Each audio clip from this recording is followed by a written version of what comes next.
I'm back at it again, man.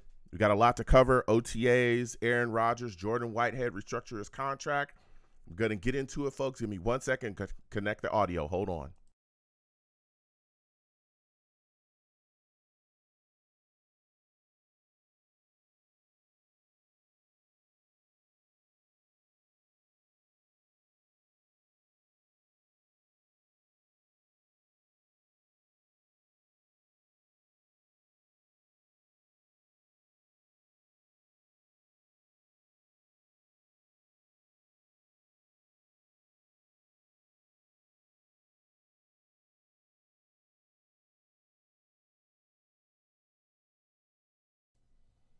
Blog Talk Radio.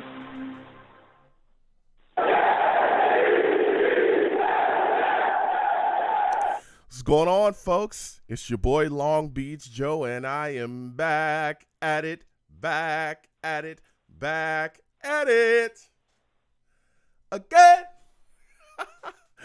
I'm back at it again, man. Listen, we have so much to discuss. The New York Jets have restructured yet another contract. OTAs going on, right? We're hearing great things about Aaron Rodgers, Garrett Wilson.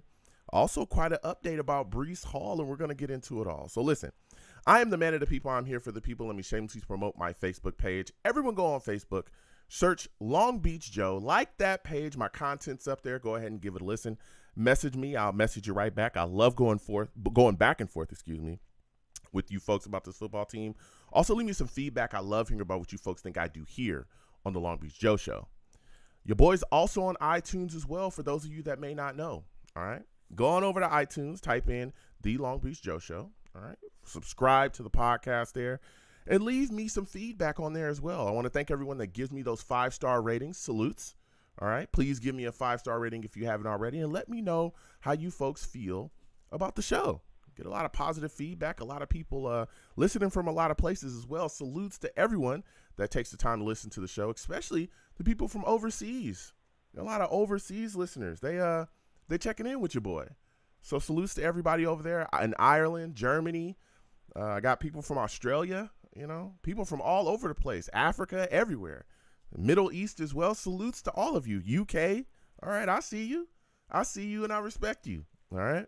So I want to thank everybody for checking out the show. It always astounds me that people from so far away listen to your boy, and I appreciate y'all.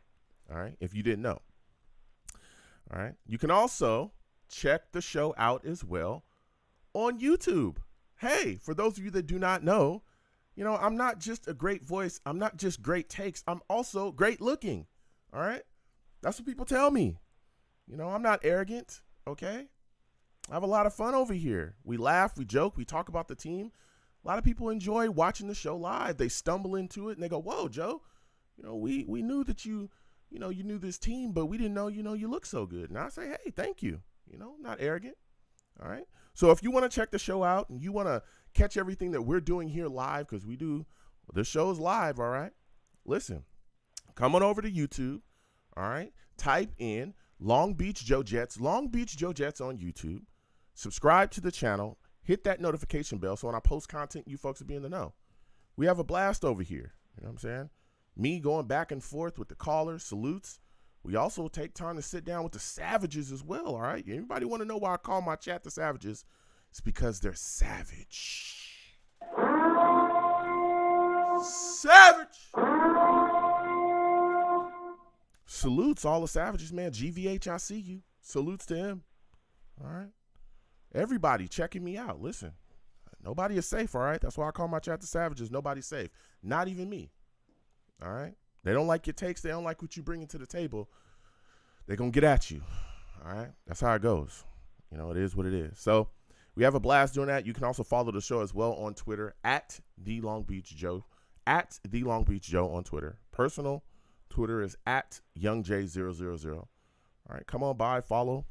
Go back and forth with me. I have a blast. Now, it's time to get into it. All right. Salutes to all the savages. Salutes to all the callers. Listen here. There's a lot of things moving and shaking with the New York Jets right now.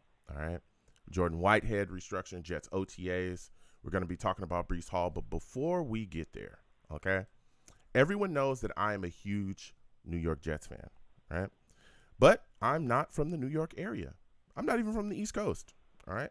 Grew up on the West Coast my whole life, okay? Love it here. The sun's great. The women are beautiful. The weather's always solid, all right? I enjoy myself, okay? A lot of people here, Long Beach Joe, they think Long Beach on the East Coast. Nope, it's Long Beach, California, all right? So with all of that said, in my travels, the way I move around, I've met a lot of Jets fans, a lot, from different spaces, different places, and we all connect through our love for the football team. So tonight, I'm going to have, okay, Willie Williams come on from the Virginia Jets fan club, and he's going to talk to us about his experience as a Jets fan as well in Virginia and everything that they do there to celebrate and come around and enjoy the New York Jets. Willie, I want to welcome you to the show.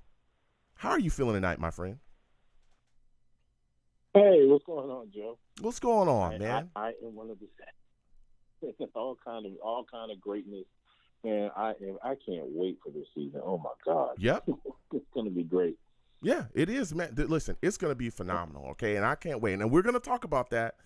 But first, I want you to tell my callers what made you become a fan of the New York Jets. Okay, so all right, I currently live in Virginia, the Hampton Roads area, but I see, like, I know, like, you're from the West Coast, so I'm originally from New York, Long Island, New York, and Amityville, right? So my dad moved us down here, and so actually, this is the crazy part about my Jets journey. I actually started out a Cowboy fan, right? Whoa. So, okay. What happened? I know. Don't tell anybody. So what happened was Keyshawn Johnson back in '95. He was my favorite player in college, right, when he went to USC. And he just so happened to go to the Jets. So I was like, okay, you know what? I'm just going to, I'm going to go ahead and ride with this guy. And then I started looking at the history and the fact that we've always been underdogs. So, I kind of rode with that. And I've been riding ever since. That's quite a story right there. Now, I'll tell you what, you picked a player from USC to follow. I'm just saying, fight on. That was a good smooth move right there, okay? You know what I'm saying? That was a good move right there. So I respect that. All right? Now, you talked about your journey to become a Jets fan, right? Everything you went through first, you're feeling the star, but then you moved over, got that green and white jersey. That's cool. This is what all the cool kids are doing. Now, how did your fan club come about? How did that come about? Okay. So I actually started with a different group. They're called the Virginia Jet Fans. Shout out to those guys. They watch the games in Norfolk, Virginia, off Shore Drive at AJ Gators. So there are a lot of fans that are, they're all over the 757 area. And, they all can't make it there. So then what I ended up doing was I'm on the peninsula side a lot. So, I kind of decided, let me start something on the peninsula. And we've been doing that ever since. And now we're going into our, I think, fifth year. We're going to our fifth year. So my group is called the 757 Jet Fans. So like I said, you got Virginia Jet Fans, you got 757 Jet Fans. So, we get together occasionally, but, like I said, it's hard because everybody is in different places. So, yeah. So with you doing what you're doing there in the peninsula, how can people come out there and hang out with you, man? Like, where do you guys hang out? Where do you guys meet up? What kind of activities do you folks do when you get together to talk about this football team and celebrate? Okay. Yes, let's go. Okay, so now actually I've expanded so I went from the peninsula back on this side. So I have actually, I have 4 locations. So this coming season, we'll have 4 locations that you can go to because I wanted to make sure we covered the whole 757. So you've got Eagles Nest in Chesapeake. You've got Wing King in Virginia Beach on Rosemount Boulevard. You've got Green Turtle in Hampton, and then you've got Hooters off of Mercury Boulevard. So all 4 of those locations will have someone there that will, that will embrace the Jet fans. So now what we do, this is so great. We're an inclusive club. So what we do is we include everybody. Because, we've been bad so long. It's just kind of like, but we still love football. So what we do is we include everybody. So you come in, We got a table set up. I've got flags, all that good stuff. We give beads out. We do raffles, right? I would do a 50-50 raffle for cash, and I also do a merchandise raffle. So with those raffles, if I pull your ticket, you get to pick what gear you want, and then we mail it to you. Yeah. So then if you buy a ticket, you'll get Mardi Gras beads of your team. So let's say like a Cowboy fan, a Ravens fan, whoever, they'll get their team color beads. And everyone loves it. Because like I said, and then you even got other fans screaming Jets, Jets, Jets, Jets. Yeah. Because, like I said, we're inclusive. It's cool. Yeah. Listen, Willie is putting in the work, okay? He's putting in the work and having a blast. Yep. And look at all the locations that you got going on, man. Wow. Willie putting in work. Yep. And Joe, yeah. Go ahead. I got a website, too. Go ahead. Listen, give them all the information. I am. All right, so everything is basically on the website. So www.757jetfans.com. And, we also have a TikTok, Instagram, Facebook, email, phone number. You can even call if you got any questions. We're the real deal. So, listen, Willie's putting in that work. Again, we're speaking with Willie Williams of the 757 Virginia Jets fan club. Look, that is wonderful. All these raffles, everything that you're doing, you're having a lot of fun. You're including everyone else. Now, Willie, can you talk to us about what it's like being a Jets fan in your local area? I've been around that 757. I know that there's there are Cowboys fans there. I know there's Cowboys fans there. Yeah. I know that there's Commander fans there, or the Washington team, whatever they call themselves now. Yeah. All right. Yeah, whatever they call it. Yes. Yeah. And I know that there's like a host of other teams, but when I was there repping the green, my team, I definitely was heckled, especially by some of these Cowboys fans, always talking about their illustrious history, which was a long time ago. Okay. And, some of those Washington fans as well got at me. Okay. Now, tell me about your experience there, Willie. Oh my God. Okay, so so look, every day I'm wearing green. Every day, either it's my lanyard, a hat, custom shoes.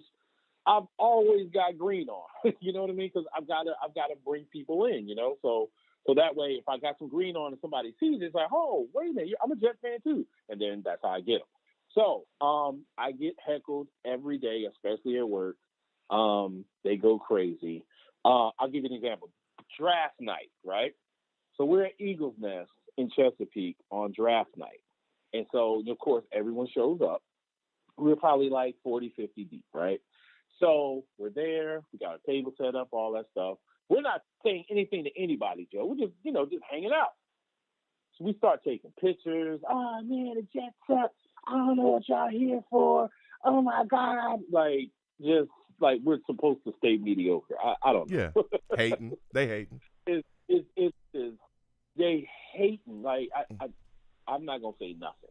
Nothing. No, I am. I'm lying. I'm going to say a lot, especially on TikTok. Yeah, I'm going to say a lot. Especially on TikTok. I can't wait. Oh, my God. Look, I'm going to be there the first game, too. So we play the Bills on that Monday night, September 11th. Okay. I'm in the building. Okay. So, yeah. Okay. So I want. Also another thing, Joe. Mm-hmm. So you'll recognize me because of what I'm wearing. Mm-hmm. Okay. So I have a flight suit, right? Yeah. Okay. And, like an actual like Air Force flight suit that I bought patches for, sewed on, and then I custom made a fighter pilot helmet, the color of the Jets helmet now. And, so it looks like they're, yes. Okay. Right there. It's all on the website. Yeah. Everything's on the website. And if you want one, just let me know. I can make you one. Oh, yeah. Listen, we're going to talk. We're going to talk. We're going to talk. Oh, yeah. But, man, it is crazy. Absolutely. It is so crazy to hear about you getting heckled and y'all getting bothered so much when you're just minding your own business. That's the same thing that would happen to me. It's my own business. Man, I'm minding my own business. Yep. So Yeah, got my Jets jersey on, just walking down the street, minding my own business. Across the street, the Jets are trash. That's all Across I the hear. And I'm street. like, oh, okay. You know, Oh, I yeah. just, I just pointed at him. I said, okay, I know what time it is. I'll see you next season. That's what I screamed. I'll see you next season. It Okay, all right. just depends on who it is. Like Bill fans, I get heckled by them, right? Mm-hmm. So this is what you tell a Bills fan. Oh, you guys suck. Da, da, da, da, da. So I said this to a Bills fan today, matter of fact. I said, look, how many times did the Bills win the Super Bowl? 4. Okay. How many times has that been? Once. Okay. Who do you think has more Super Bowl wins? And blows their mind. Blows their mind. So we have one more than they do. Yeah. Listen. Yeah.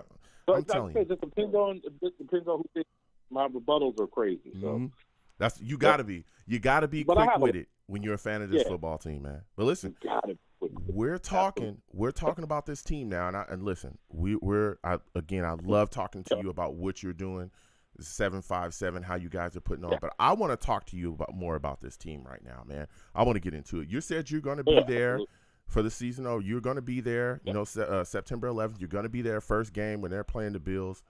Listen, give me your thoughts on Aaron Rodgers joining the Jets. Has that really increased your confidence here with the Jets? Has that just made your excitement? Has it raised your level of excitement for this football team going into this upcoming season? Absolutely, but but not for the reasons you think. Because here's my thing: Aaron Rodgers is a guy that we know what he brings to the table. Now, remember, all those years in Green Bay, he played us, he kept beating us. So, I'm still mad at him about that. So I got to get over that, right? But the good thing is, he brings experience to the position that we've always needed. And we have the weapons this time. So he'll know how to facilitate the players and I think we'll be fine. Plus, he's going to make Zach Wilson better. Because remember, Zach Wilson said he was going to give the next guy hell. Well, he's going to give you hell, guy. So, you know what I mean?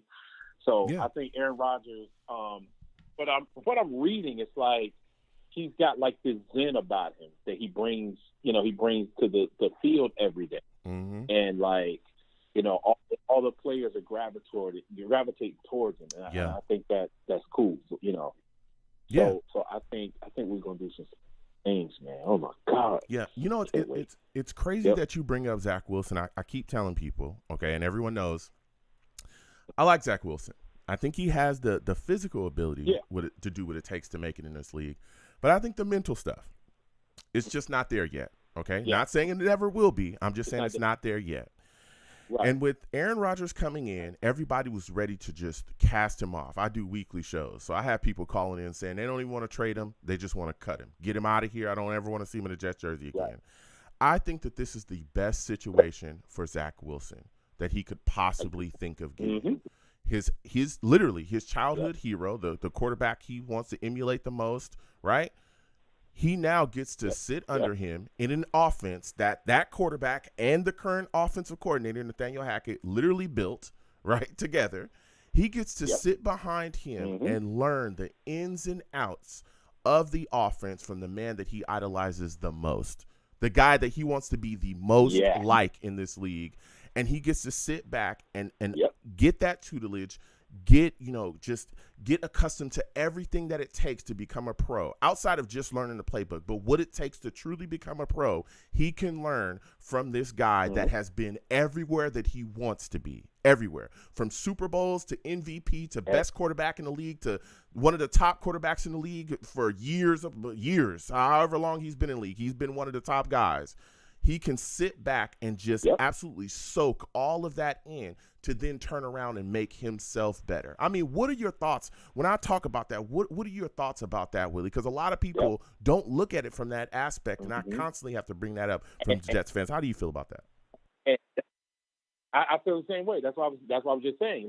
Because he's there, he is his idol. He can sit and. Could you imagine whoever you idolize and they come to your job and they show you how to make your job better. I mean, like I said, we're good. I feel a dynasty brewing, dude. I feel a dynasty brewing, and with Zach Wilson at that. Because once Aaron's gone, I can see Aaron after this year, maybe one, maybe two more. Yeah. But then that's when Zach comes in, and he's like, and we're, oh my, great. And then everyone else is going to want to come and flock to us. Yep. And then we'll be back, and New York will be back on. Yeah. Listen, I'm telling you. Yes, two, maybe 3 years, possibly, but at least 2 years. I think Aaron Rodgers is going to be here. Yep. And then we'll see what happens going forward. Maybe Zach gets his chance again, in which I think they'll do. Again, the coaching staff has said, hell or high water, they're going to, see what he's got. So maybe 2 more years, we'll see what happens going forward with him. But I'm telling you, he's got it. He's got the physical ability. It's just the upstairs stuff.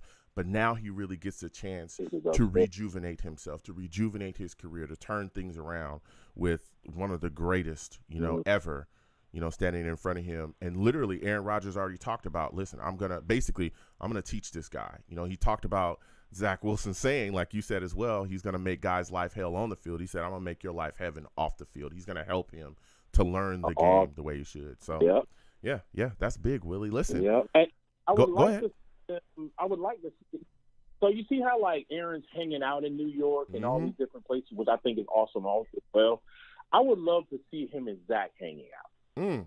Well, maybe they do. Like at some point, I'm thinking that they do. I think that again, we've heard a lot of. They have a great rapport. They even before he was on the team, before Aaron was on the team, when we did joint practices, you could see them talking on the field and hanging out. I think. Look. The thing about media as well, too, you got to keep in mind is New York.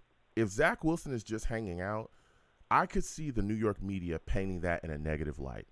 The guy struggled on the field. The guy, trying to put things together. And now we see him hanging out at parties, blah, blah, blah. We've seen them do that to other people. So that could be a factor where Zach is head down in the books, doing what he's got to do. If he is going out, he's staying very low key. He's just going out there just trying to do his thing week in and week out. Look, he's done pretty darn good in OTAs as well. He's had some good days, and there's still people trying to dump on him. Yeah, I heard. So I'm pretty sure they do hang out. I'm sure they talk a lot, but for me, I think Zach is very much about focusing, getting things together, trying to learn and figure out why the success isn't here yet. Because again, he has the arm strength, incredible. You see it. Flick of the wrist, he can throw the ball 70, 80 yards down the field, no problem. Like, he can do that. 50, 60-yard bombs, no issues. But it's the mental stuff. When the defense starts to play those tricks, he just can't keep up, man. So, I think they have a great rapport. Yeah, they're good. They're good. But I want to know something else, Willie. I want to know what your favorite free agent signing was from this current offseason, man, because we brought in some guys. What are your thoughts, man? Who you like? Alan Lazard, Cobb? Like, who was a guy that we signed and you were like, okay, I'm ready to go? And people in my group will tell you, actually, is Aaron Rodgers. Like, I didn't think he was coming. So, you know what I mean? So, like, I just kept, and actually, I'm not going to lie, I kept saying over and over, I was like, he's not coming. They're like, he's coming. I'm like, no, he's not. He's taking too long. So, Aaron Rodgers being a Jet for me, because, like I said, it just brings a whole nother level of just, like, confidence. I mean, they got us as Super Bowl contenders just because he's there. Yeah. Like, you know what I mean? That's insane to me. Yeah. Like, when was the last time we even heard something like that? Maybe 2009, 10. Yeah. So, it's Aaron Rodgers for me. And then my honorable mention is, it hasn't happened yet, but I'm praying it's happening when Q finally signs. Oh, you want to? Oh, yeah. Getting Quentin Williams re-signed is extremely important. Yeah. Yeah. We gotta get the guy. Yeah. Yep. What do you make of that? Why do you think it's taken so long, man? I'm noticing that with JD ever since he's gotten there. He just, I don't know. He just likes to drag it out. I don't know. I don't know what that's about. Like, I have no idea. Like, he just likes the suspense and the drama of it all. Like, we know Q's going to sign. It's just whenever, but guys are restructuring. So maybe that's what they're doing, the money right, so that on the books, so that, when they re-sign him, we're good. So, yeah. Maybe that's what, I don't know. Okay. I don't know. No, listen, I hear you. Look, I know that there's a A lot of things. Again, Quinnen hasn't been at any of the voluntary stuff. He told us he wouldn't do that if a deal wasn't reached, right? And he has yet to do that. But you know, there's been some things, some tweets that he's put out as well that, you know, were you know, just kind of trying to nudge the Jets to get things done.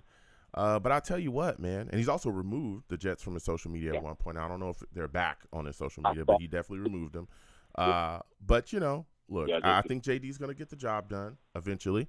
Like you said as well, there's been some restructures. I'm going to be covering a current restructure or a recent restructure that we had as well. And we have quite a bit of money. I think we have over $24 million now in cap. So we'll see what happens going forward. But I think JD is going to get it done eventually. Quinnen Williams is a guy that clearly the Jets covet, and he's a guy that is going to be one of the cornerstones of this football team for years to come. So we'll see what happens going forward with that situation. Now, we talked about some guys that need to be re-signed, some guys that are here, man. What were your thoughts about the recent draft, okay? Because let me tell you something. I did a live draft show. I did a live draft show for the first round, and people were not feeling Will McDonald.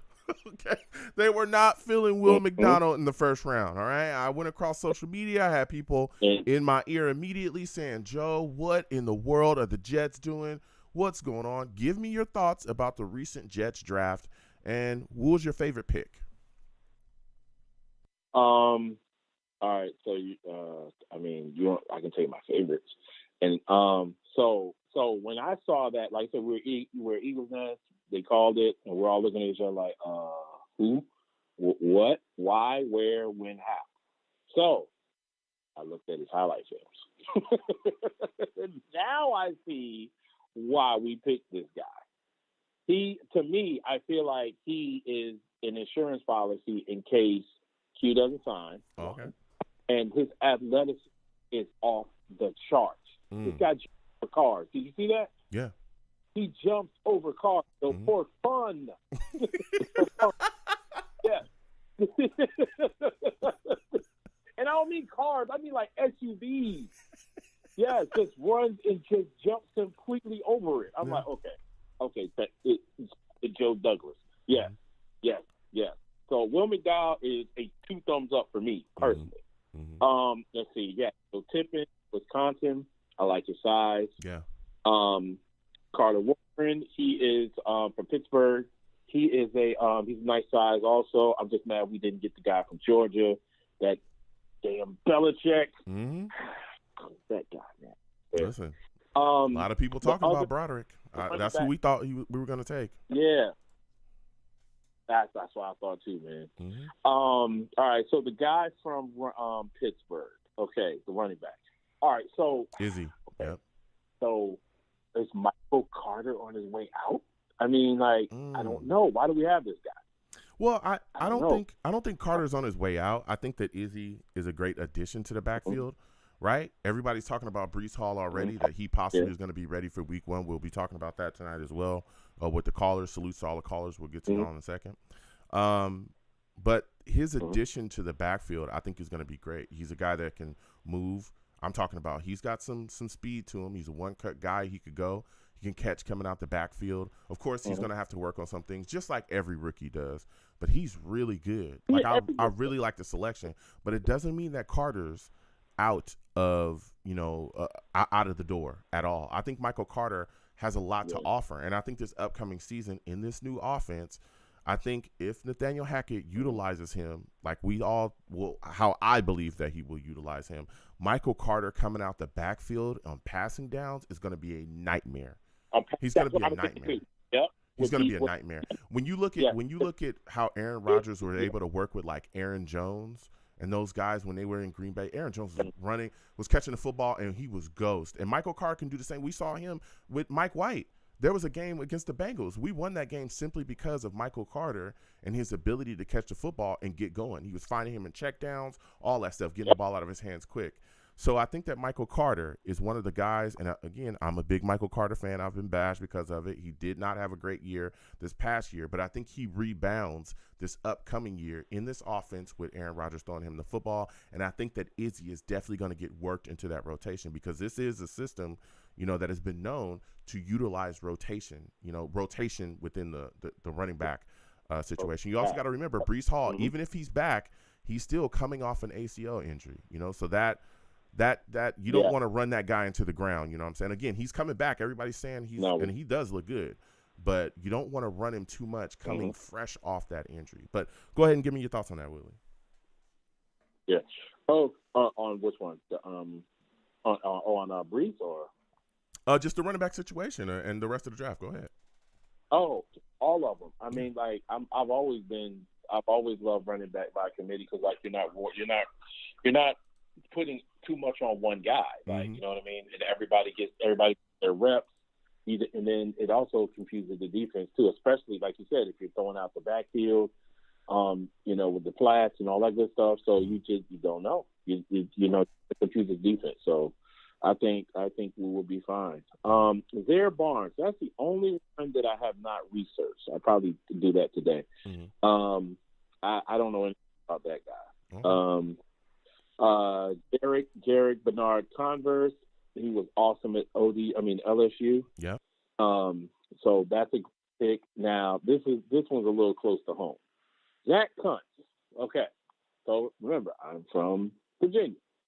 I am a avid Old Dominion Monarch football goer. Yep. So I see this guy every Saturday. I mean, he is like a monster, 6'8", like 230. Like, oh my God, man. They got to utilize that guy. Yeah. He catches everything. Yeah. Listen, I like him being brought in as well. And again, we have a lot of tight ends, but he's a guy I think if the Jets could, I don't know what they're going to do. Maybe they try to stash him on the practice squad. If they can, boy, oh boy, he's going to be something else because you can teach everything, but you can't teach size, right? You can't teach 6'7". You can't do it. Yep. Can't do it. No matter what you do, you can't teach a guy how to become, his measurables. You can't do it. You just can't do it. So I like that pick as well. So absolutely. Listen, Willie, we've had discussion. We've talked. I've really enjoyed speaking with you coming onto the show. Before I let you go, give my audience, again, every way that they can contact you in 757 Club, every way that they can get involved with y'all, where you guys meet again, just everything, your website, give it all to them again, all your social media and all of that. So if they're in the area, they can, get down with what you're doing. Yeah. Especially if you're in the area, like visiting, for the weekend, please come check us out. So like I said, we have 4 locations, which is awesome. So, the best thing to do is just go on the www.757, the numbers, Jets with an S, fans with an S.com. Everything's pretty much up there. But for whatever reason, if this website is not working, just go to the Facebook page, 757 Jet Fans. And then go from there. Send us, and I'm willing to send me a message or, whatever. Like I said, we're trying to have all kinds of fun. We're going to games. We're watching games at the bars. Like I said, we got great giveaways. I gave away an Aaron Rodgers jersey on draft night. So the first month, I'm going to give away an Aaron Rodgers jersey every Sunday. It's just that simple. Whatever color we're wearing that week, that's the jersey you get. October, it'll be Breast Cancer Awareness Month, so you get that kind of gear. November is military gear. Christmas, you get an ugly sweater or a scarf, and then we'll do whatever on in January. So yes, we have the best prizes, hands down. Nobody's seeing. They can't even copy us. Like they can't because they don't have my soul. Yeah. So yeah, all of that. Listen, Willie, I want to thank you for coming on the show, man. It has been phenomenal speaking with you. You have yourself a good one, my friend. All right. You too, and I can't wait to talk to you again. Absolutely. You have a good one. Listen, that was Willie Williams of the 757 Virginia fan club, Jets fan club. They're doing phenomenal things, man. Get involved with them any way that you can.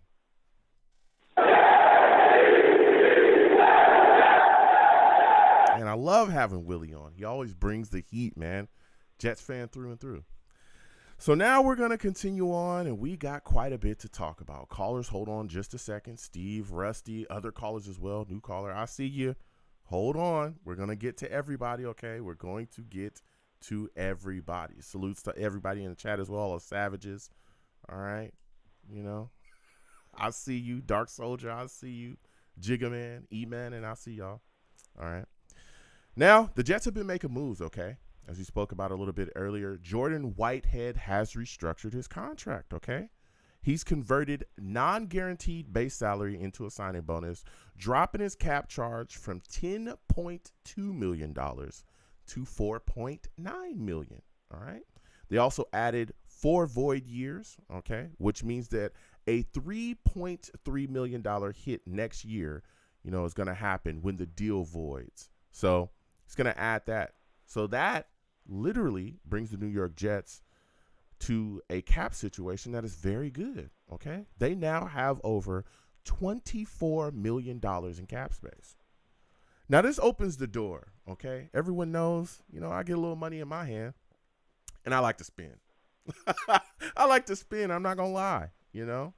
I like to spend, especially when we're talking about some guys that could still be out there. Why not spend a little bit? A guy like, I don't know, DeAndre Hopkins, okay? That's all I'm saying. I'm not saying the Jets are going to do it. I'm just saying that there's been a lot of talk about DeAndre Hopkins, you know, looking for a new team. And some of the things that he wants, which is a quality defense, the Jets got it. You know, a quarterback that could get him the football, the Jets got it. A team that could be in the hunt to really make a splash in this league and possibly win it all. The Jets could do that, you know. So maybe DeAndre Hopkins could be the apple of someone's eye, you know, that is sitting in a position to make decisions for the New York Jets. I don't know. You know, I don't know. I'm just saying that if I was a general manager, right, let's say if I was the Jets general manager, okay, DeAndre Hopkins would definitely be a guy I'd be interested in, okay? But we'll see what happens. Again, the Jets have over $24 million in cap. There's a lot of things that we need to have, you know, done here. Again, Quinnen Williams still not, you know, still doesn't have a contract extension in place, all right? So we'll see what happens going forward with that. I think that this money could also play into that too. And there's also Aaron Rodgers is still, you know, there's a lot of talk about his deal being reworked and him possibly giving the New York Jets money back. Okay, so he might give some money back, and according to a lot of the rumors that are swirling about his contract as well, it's going to really help the New York Jets cap wise and put them in a situation to continue to build around him. So we're going to see what happens going forward with that too. But this, again, Jordan Whitehead has restructured his contract. Good move by the Jets. Again, I like Jordan Whitehead a lot. I know there's a lot of Jets fans that wanted to get rid of him for whatever reason. But I like this move. Now, OTA is also happening as well. We'll get to the callers in a second. 515-602-9639. 515-602-9639 is the number. Call in. We're taking all callers. All right. We're going to get to everybody. Robert Saleh sat down with Jets media, okay, in OTAs, and had a little press conference. He spoke about Aaron Rodgers, you know, taking things slow. Again, Aaron Rodgers has been dealing with a calf injury. According to everybody, it's nothing too super serious, all right? They're just taking it slow. Again, he's a guy, you know, an older guy, but the calf injury, you know, has kind of put things in a situation where, hey, you know, he's just taking it easy. But at the same time, he's not, you know, not there on the practice field. He's definitely there, and he's coaching guys, and he's helping guys, and he's putting things together.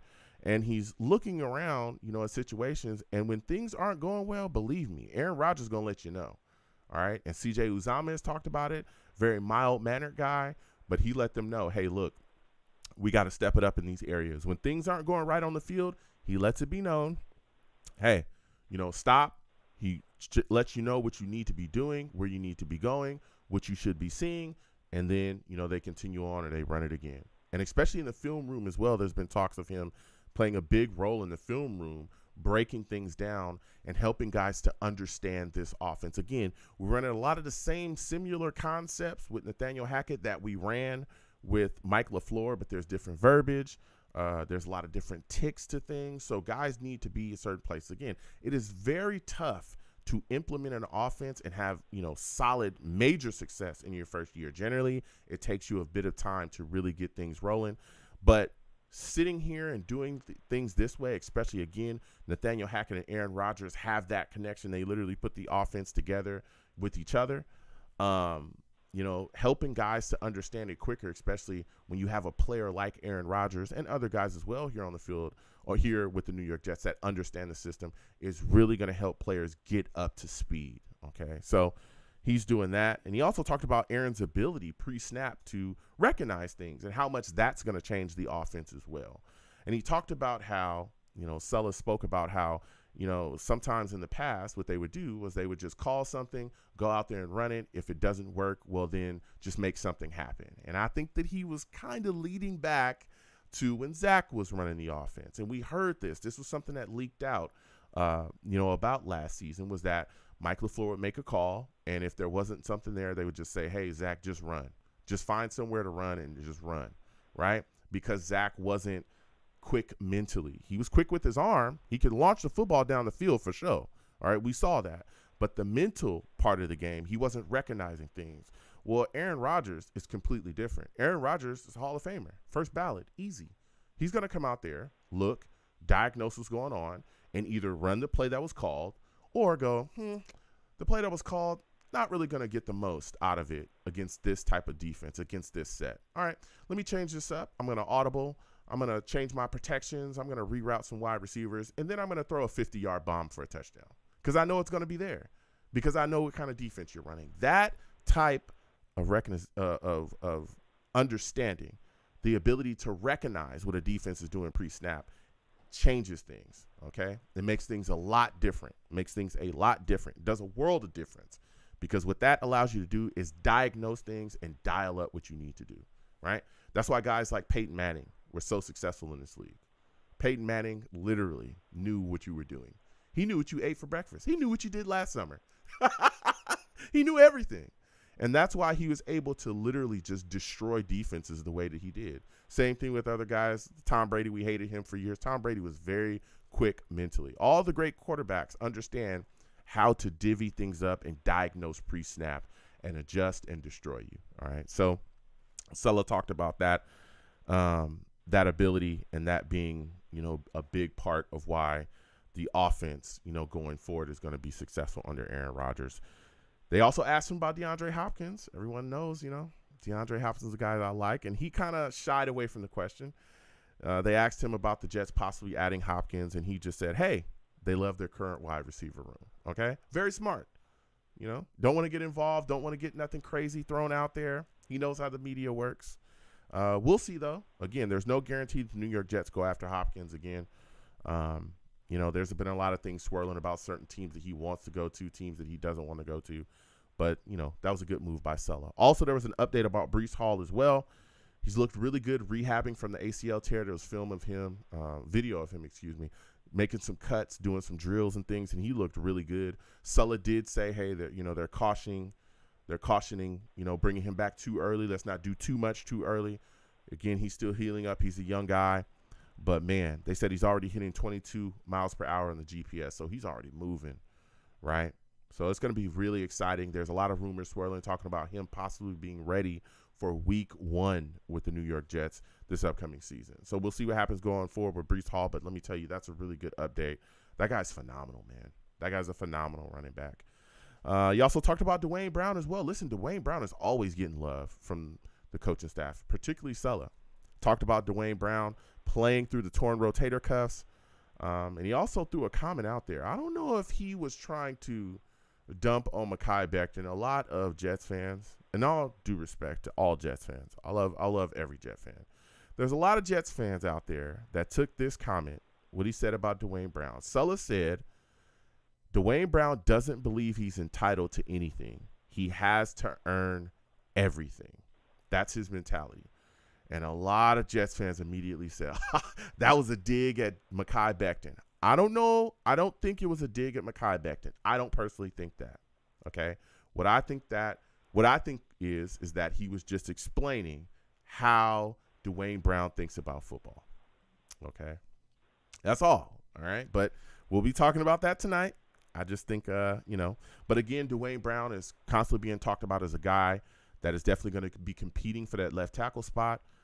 He's going to be in the fight. And he's a guy, again, that the coaching staff loves, man. They love him. Sulla loves him. Loves him. Has talked about him a lot. They also spoke about Garrett Wilson as well, having phenomenal OTAs. The same stuff we heard last season before he went off during the season and just let people, let people know what time it was, because that boy is the business. Offensive Rookie of the Year. All right. Called him a juicy route runner. Now, I love Sulla. Okay, the juicy route runner, I don't know. I would just say, he gets it done out there. All right, but that, Sulla called him a juicy route runner. Oh, I don't know what that means, bro. He also talked about Mims as well. Everyone knows I love Denzel Mims. Okay, I think he has ability, just hasn't shown it yet, right? He talked about Mims having a chance to compete and make the roster. Talked about his size, talked about his length, and talked about his speed. Denzel Mims is a very interesting, player here with the New York Jets. Big question marks surrounding him. Can this guy get it together? Again, Denzel Mims is another guy that has all the physical ability in the world, all right? That first year with Gaze here, Adam Gaze, oh my goodness. I don't ever want to talk about that guy again. Whoa, he was trash. Oh my God. Adam Gaze. Adam Gaze, he's flushed. Oh, he's flushed. He stinks. Oh, brother, this guy stinks. And flush him, man. Oh.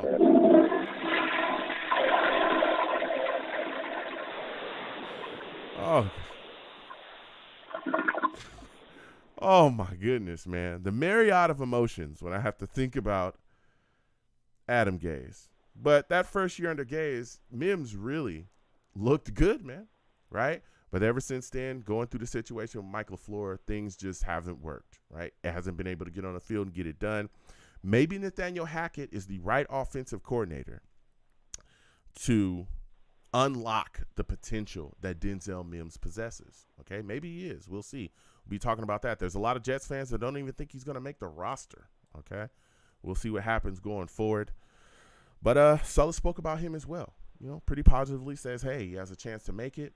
And talked about, everything that he brings physically to the field. So we'll see what happens going forward with Denzel Mims. But I'll tell you what, if Denzel Mims puts it together this year, boy, oh boy, the Jets become uncoverable. Uncoverable. Mecole Hardman, Lazard, Garrett Wilson. Then you got Denzel Mims going off. Boy, you have a good day. All right? You'll have a good day. We'll be putting defenses on roller skates. All right? So we're going to get to the lines again. 515-602-9639. 515-602-9639 is the number. Call in. We're taking all callers. Okay, salutes to all the savages in the chat. If you guys got questions, ask them. I will be coming back to you as well. We do take, questions from the chat. Keep in mind, I am one man. Okay, I'm one man. All right, there's one of me. There's like a million of y'all. Okay, so I will come to y'all. But we got to get to these callers on this line as well, because there's a lot of people going back and forth. Again, 515-602-9639 is the number. Call in. Please subscribe to the channel if you have not already. Hit that thumbs up button. Share the, stream across your social media with your friends and your family, and get involved with your boy any way that you can. If you like to give to the platform, the super chat's there. Cash App is at the bottom of the screen. Anything you give is greatly appreciated. All right. Now we get into these lines again. 515-602-9639 is the number. Call in. We're taking all callers. First caller I got to get to my guy, Rusty. Steve, 732 will come to you in just a second. We're going to Rusty, man. All right. And we need to talk to Rusty. Rusty salutes. Before we get going with Rusty, though, we got to let everybody know. Rusty, he's a savage. Savage. Man, Rusty. Salutes. Good to talk to you. Listen, Jordan Whitehead restructures his contract. We get some money back, $24 million on the cap, man. What are your thoughts about this move by Joe Douglas and the Jets? Do you like it? Hashtag McDonald's loving it. Can you hear me good? Am I clear? Yeah, you're good. You're good. I can hear you. You're clear. All right, good. I won't move, and I'm gonna, I'm just gonna stand in place. It's good. I don't want to walk out of reception, but heck yeah, I love that. And about Whitehead, mm-hmm. it's not the same old Jets just in that thing. Like, dudes are taking cuts. Mm-hmm. Like, he's restructuring.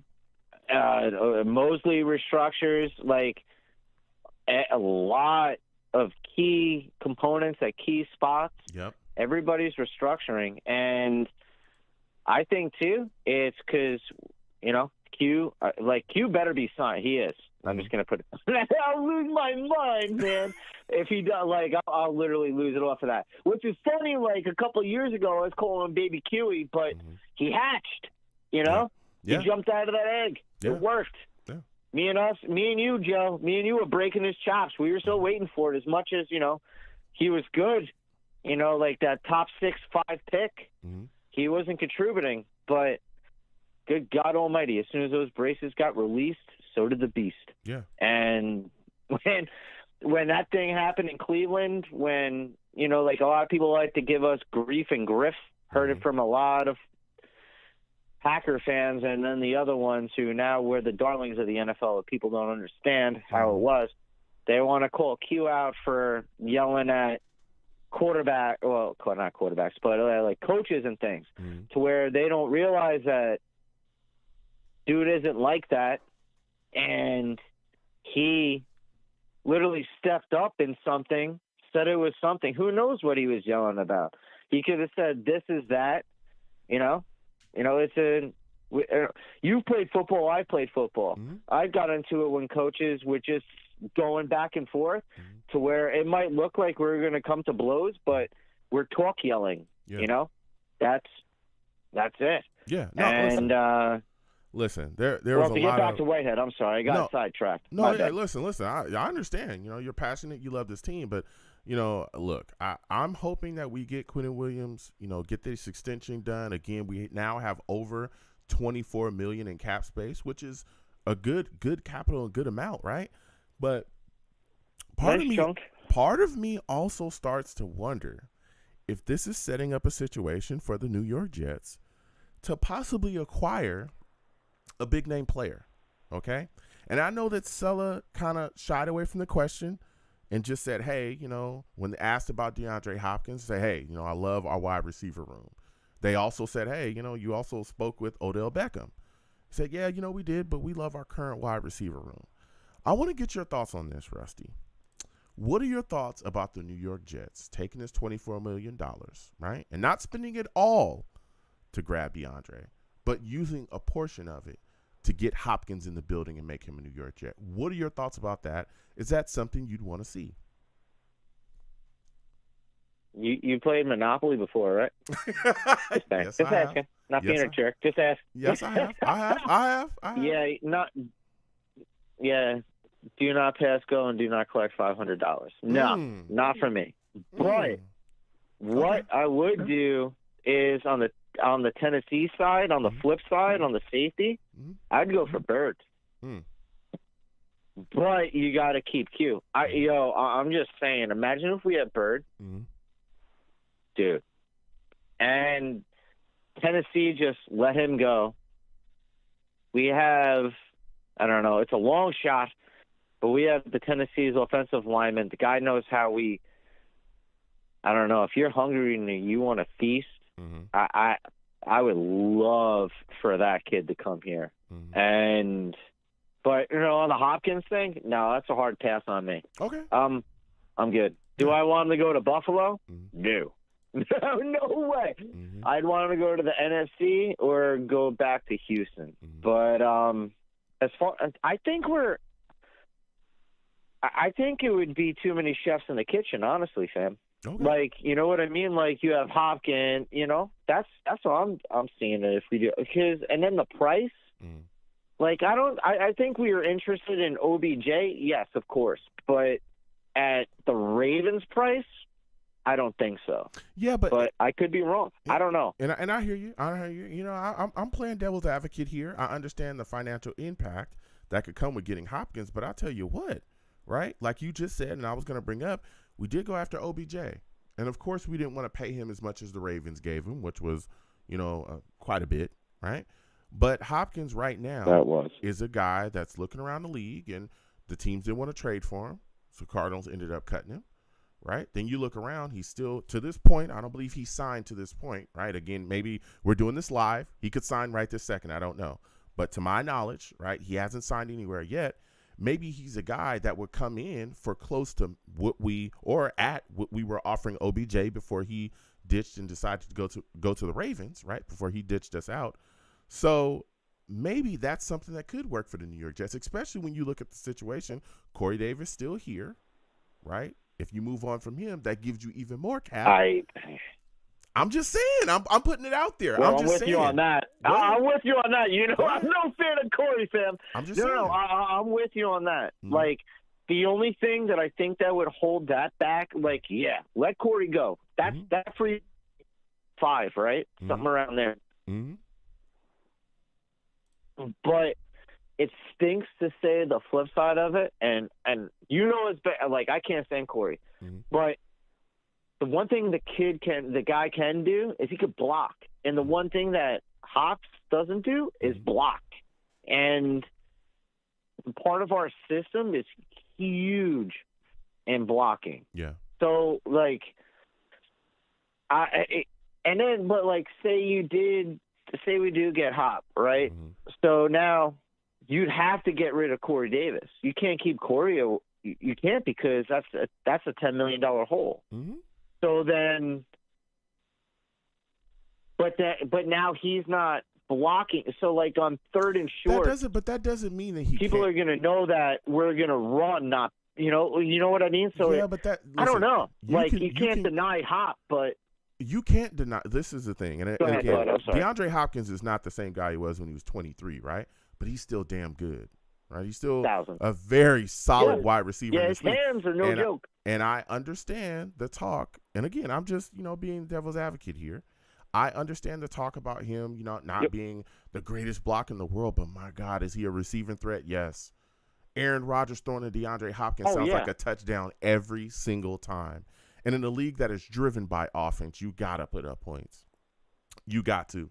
We've been starved here offensively for years. So I look at it like, hey, if you can grab him for a price that, would come close to what you were offering OBJ. There's a reason why they were looking at OBJ, right? There's a reason why the Jets made an offer to him. Absolutely. Okay? Like, come on, let's be serious I'm here. just saying. And again, look, Garrett Wilson, I'm phenomenal. just saying. But think about how much more deadly Garrett Wilson becomes when you add DeAndre Hopkins. Think about how much more 1,000%. deadly. Yeah. Yeah, I'm with you. But, like, the only thing that I'm saying is that Corey ain't going to be here. I'm cool with that.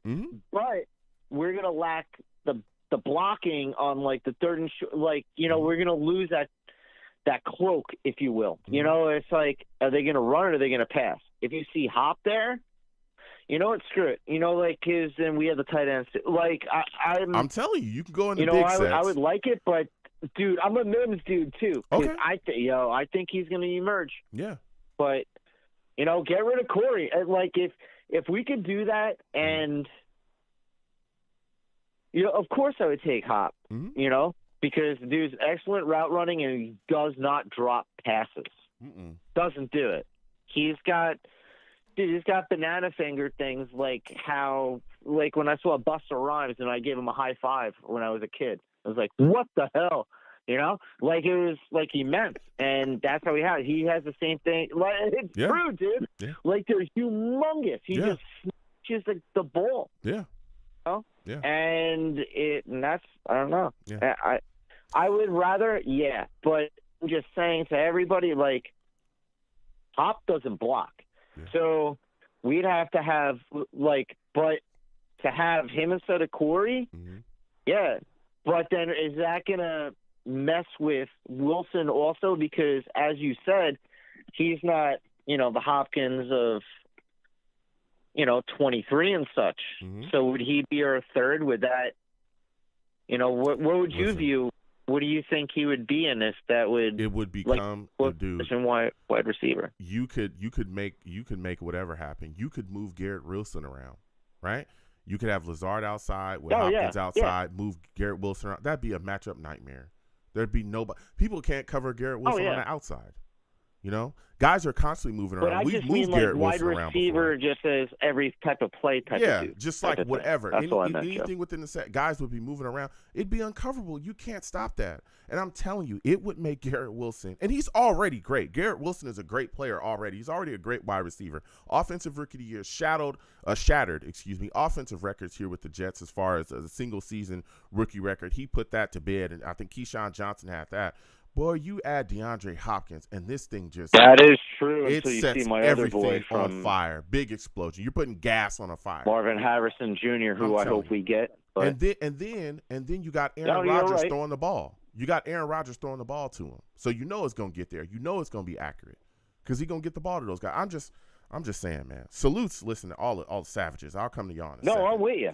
But I'm telling you, it's going off. But before I let you go, Rusty, give me your thoughts, man, about all the positivity that we're hearing about Breece Hall, man. There's a lot of talk about him recovering from the ACL. They're not trying to rush him back, but, man, he's making cuts out there. How are you feeling about everyone talking about him possibly being on the field week 1 for the New York Jets? What are your thoughts on it, man? I love and hate it at the same time. I'm loving that he's hitting 22. Keep that. Do that. But I don't want him back until after our bye. You know what I mean? Like, wow. That's Why? I'm no athlete. Mm-hmm. Well, just to let it, let it simmer, let it burn a little bit, and let the season take on him a little bit before he actually starts. Mm-hmm. That's a freaking. I almost slipped. Yeah, be careful. Family show. That's Family a huge show. freaking injury. Mm-hmm. Yeah. Like that's some AP injury type of things. Mm. And the Vikings, they didn't go to the Super Bowl when they brought AP back that first week. So we have Abracadabra, who we just got, I know who he is, but I just call it Abracadabra. Yeah, he's like the magic man. Now you see me, now you don't. So, so I'm going to keep it. And then, you have Bam. Mm-hmm. And, oh, my goodness. I'm so happy we got rid of Ty. I forgot about our third. Who's our third running back? Michael Besides, Breece is our first. Again, you got Breece, Michael Carter, shoot. Bam, There Knight. you go. We got my guys. God. Yeah. I am so sorry that I forgot Michael Carter. Dude, that's how crazy our running back game is, though. Yeah. Like, that's insane. That's incredible. So let those guys feast because you have that. We know what Bam is. He can bust through. We're going to see what Abracadabra can do. We know that, Carter catch out of the backfield and is slippery as heck. And, he might not get it, but he can bang and he'll survive. So my thing is don't bring the Beast Breece back until week 6. Yeah. Okay. Just keep it easy, smoke them. Mm-hmm. Keep it like a good offset smoker. Like you do at ribs. Just low and slow, and just let it smoke, and they'll come out good. Listen, I hear you. I hear you. I don't want him again. And Sellers talked about it during OTAs. They're being very careful, right? They're not trying to bring him back too early. Don't want to rush him through this situation. But let me tell you something. If he's ready week 1, if he truly is ready, and that knee is good, I'm putting him out there. I'm gonna put him out there for sure. Yeah, he's a young guy. But then look at our 4-headed monster. It's incredible, Joe. Yeah, that's nutty, brother. And that's the thing. That's the thing. Oh my too, though, God, Russell. fam, that's crazy what we have. It is, and and that's the beautiful thing about it too, is that again, you can give him touches, but you don't have to run him into the ground. Now later on in the season, once he feels stronger again, and I'm pretty sure he feels good now, but once the season really gets going and he really gets, that wind rolling and he feels a bit stronger as the season's going on, that's when you can really load him up with carries. Before that, you can give him the ball. He can go early, but then we can work in Michael Carter. We can work in Izzy, Bam as well, depending on how many they keep active. And then later on in the season is where you really bring the grind on with Breece Hall, and you really start to load him up a bit more carries when he's feeling himself and getting back, into his mode.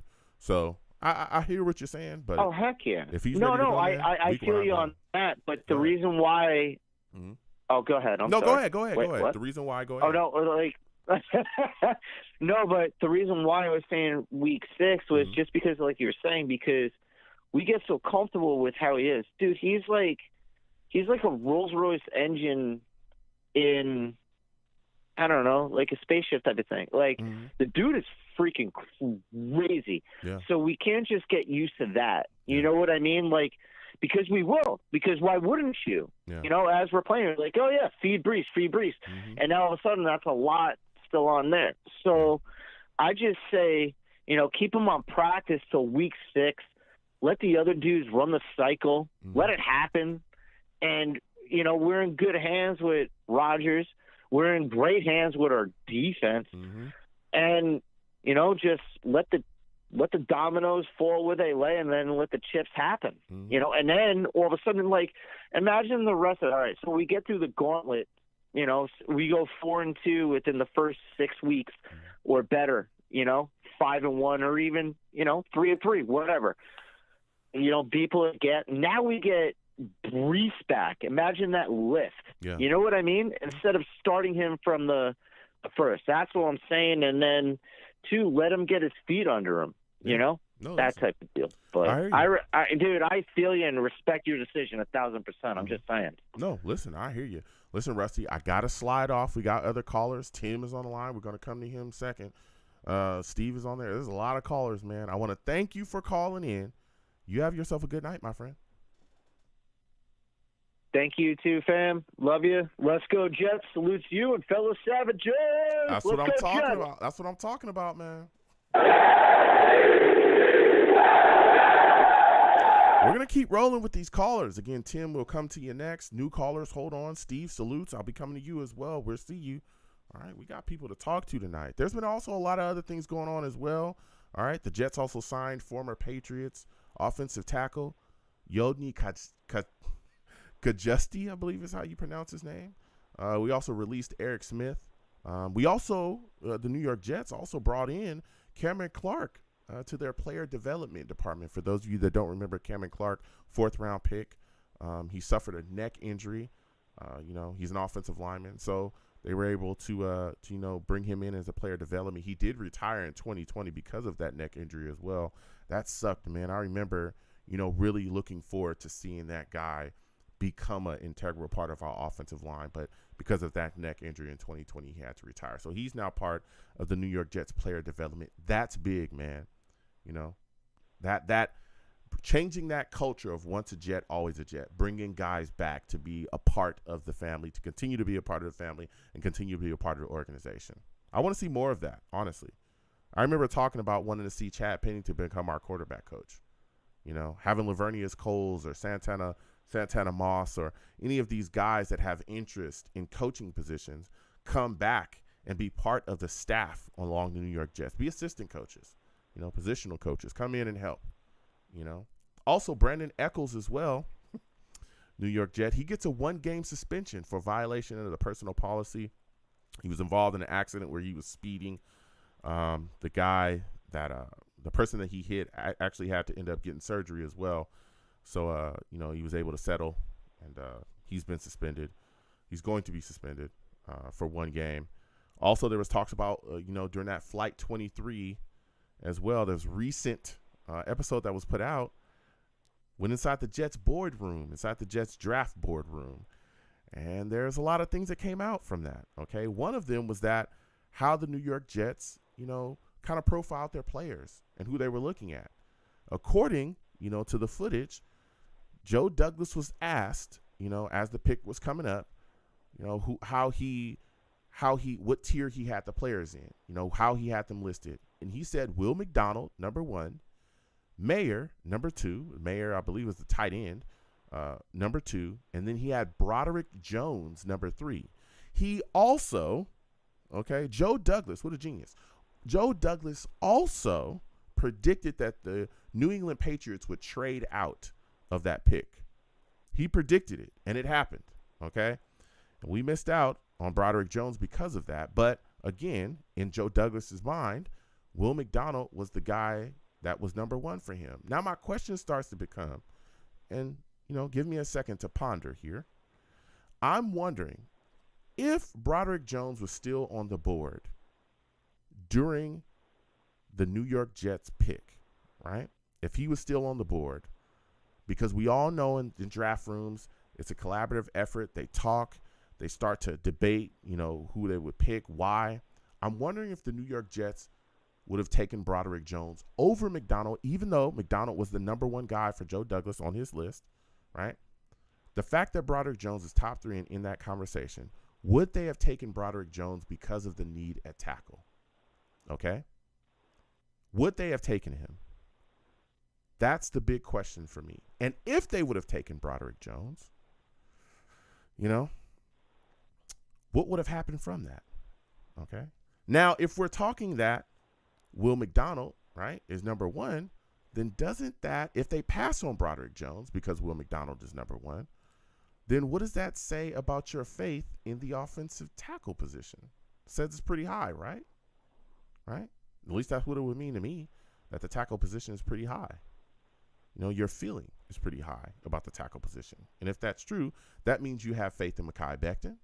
That also means you think Dwayne Brown is going to be able to succeed. But mainly, if you have faith in Mekhi Becton, then why pass on giving him the 5th-year option?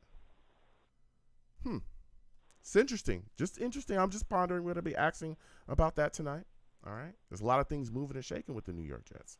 So we're going to get back to these lines. Again, 515-602-9639. 515-602-9639 is the number. Call in. I am taking all callers. Next, I'm going to go to my guy, Tim. I'm coming directly to Tim. Callers, other callers, hold on. Steve, everybody else, hold on. Salutes to you, Tim. I want to thank you for calling in. For those of you that do not know Tim, he's a savage. Savage. Tim, salutes. What's happening? What's going on, man? I cannot wait to talk to you. We go back and forth. There's been a lot of discussions tonight. I want to get your thoughts about Jordan Whitehead's contract restructure, man. The Jets now have over $24 million in cap. Could you see the New York Jets targeting a big player or making a big move with the cap that they have left? What do you think is going to happen with this access and cap? All right. Well, can you hear me all right, first of all? Yeah, I can hear you good. Okay. Yeah. I mean, it really wouldn't make a whole lot of sense to free up all this cap space if you weren't looking for somebody right now. Mm-hmm. I would have to think that they are, and I don't necessarily think that's the motivation behind a lot of these players restructuring. I truly believe that with the addition of Aaron Rodgers, a lot of these players are like, we have a real chance here. Let's restructure and stay here. They have good cohesion together, especially on the defensive side of the ball. So I think that's part of it. Mm-hmm. Are you alluding to DeAndre Hopkins or, just Tim, anybody? Or Tim, you know me, okay? I'm a rabble rouser. I like to start stuff, okay? I enjoy causing issues and problems. That's what I do, all right? That's my type of party, okay? Yeah. I'm just saying and I'm playing devil's advocate here. I'm not saying it's going to happen. I'm just saying that DeAndre Hopkins with the New York Jets would make us, uncoverable, dude. There'd be nobody that could stop us. Yeah. Okay? Seriously. How do you stop Allen Lazard, DeAndre Hopkins, Garrett Wilson, Mecole Hardman, and maybe, just maybe, an unlocked, cracked Denzel Mims? How do you stop that? Because in my mind, I would think that Corey Davis will be gone. Okay? You probably cut him. Okay? How do you stop that? How? And not only just those names that I mentioned, you got Aaron Rodgers throwing them the football. Come on, talk to me, Tim. Talk to me. Talk to me. You can't. You wouldn't be able to stop that. Mm-hmm. Assuming that he came aboard and he understood the offense and there was no issues in the locker room and he got along well with everybody and there was no diva things going on, then in a perfect world, adding him to this roster, there's no way that could be a bad thing at this point. So I wouldn't be against it. I wouldn't be against it at all. Now, if the primary reason for restructuring a lot of these contracts was specifically to target DeAndre Hopkins without a greater overall plan with that saved money, I feel like that would be somewhat disappointing because they did free up. I have to imagine there's additional plans in place for that additional freed up money because Hopkins wouldn't make that much of a cap hit if they brought him on because he was looking at, what is he looking at, 15 a year or something like that? Something like that, yeah. So there's addition. I mean, they freed up a lot more cap space than what they would need for him, right? I mean, so I'm wondering who else they might be targeting. Have you heard of any? I feel like at this point they've really beat the hedges and gotten a lot of the really good available free players out there to bolster up like the offensive line, get some additional edge in the draft. I just feel like they've done such a fantastic job. It's hard for me to think that adding DeAndre would really disrupt much of the momentum that they already have going on. I don't know if that really answers your question, but yeah. Well, listen, there's a lot that they can do. And again, like you said as well, we'll see what happens going forward with DeAndre Hopkins. He is a free agent. He's shopping himself. I'm just saying that the New York Jets, I'm not putting it away. I'm not. I think that would be very interesting. Like you said, with the $24 million, we have quite a bit left. And I think some of that can go to making sure that Q gets re-signed, right? Making sure that, his extension gets done. Right. That would be big as well going forward. Again, a lot of this cap as well kind of rolls over. And I think people are also being short-sighted because you also get a bump up in the cap this next after this year. We definitely get a bump up in the cap too because of TV deals and all that stuff. So you'll have even more cap space. So there's a lot of things moving and shaking. And also keep in mind, Aaron Rodgers, there's talks about him giving money back on the New York Jets, giving money away because he made more than enough in his upcoming contract restructure to help the New York Jets even further. So we'll see what happens. But the Jets can also need to address the outside linebacker position. Quan Alexander, from what I know right now as well, hasn't signed anywhere yet. He's still out there, so he might be a guy that Jets could be interested in bringing back to. So there's still some position they can address. But I'll tell you what, adding DeAndre Hopkins is something else. But I want to get your thoughts on this, Tim. There's a lot of things moving and shaking, a lot of things happening. In the recent Flight 23 episode, right, it gave an inside look to the New York Jets boardroom during the draft, okay? And we saw how they were talking about players. And Joe Douglas was asked, before the Jets made their pick, how he ranked, what were his top 3 players by a person that was in the room. And at the time, he said McDonald was 1. He said Mayer was 2. I believe it was Mayer, the tight end, was 2. And 3 was Broderick Jones, right? So I want to get your thoughts on this, right? Because we all talked about how the Jets got screwed over because the Patriots traded out, and what was crazy, Joe Douglas predicted that before it even happened. He said, the Patriots are going to trade out. We're going to, that's going to happen. So I want to get your thoughts on this. What are your thoughts about the idea swirling around that the Jets didn't get screwed because they weren't even targeting Broderick Jones in the first place? What are your thoughts about that narrative swirling around? Do you believe that to be true? I'm not sure I understand your question. So you're saying that Joe Douglas ranked Will McDonald above Broderick Jones. Yes. Initially, anyway. Yes. So why wouldn't that have been his first choice, no matter what? Here's my thoughts on this, and it's great that you asked that question. Right? We know that generally, right, you got to have scenarios all over the place. Okay, and they talked about it. You got to have a backup scenario for the scenario. So when you look at it, right, if you've got 3 guys, generally they'll have 3 guys that they think, hey, if our pick comes up and this guy isn't here, we'll go with that guy.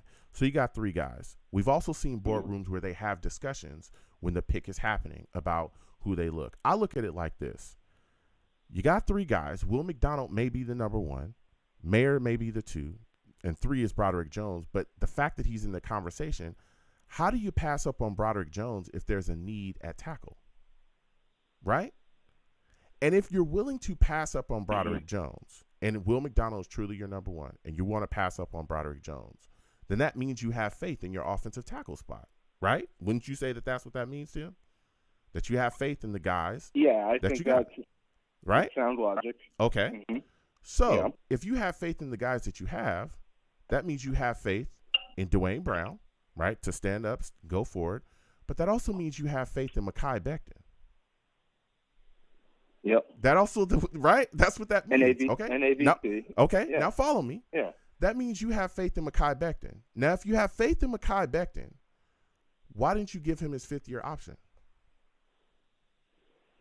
Why wouldn't you do that? You see. I heard you. I heard you explain that.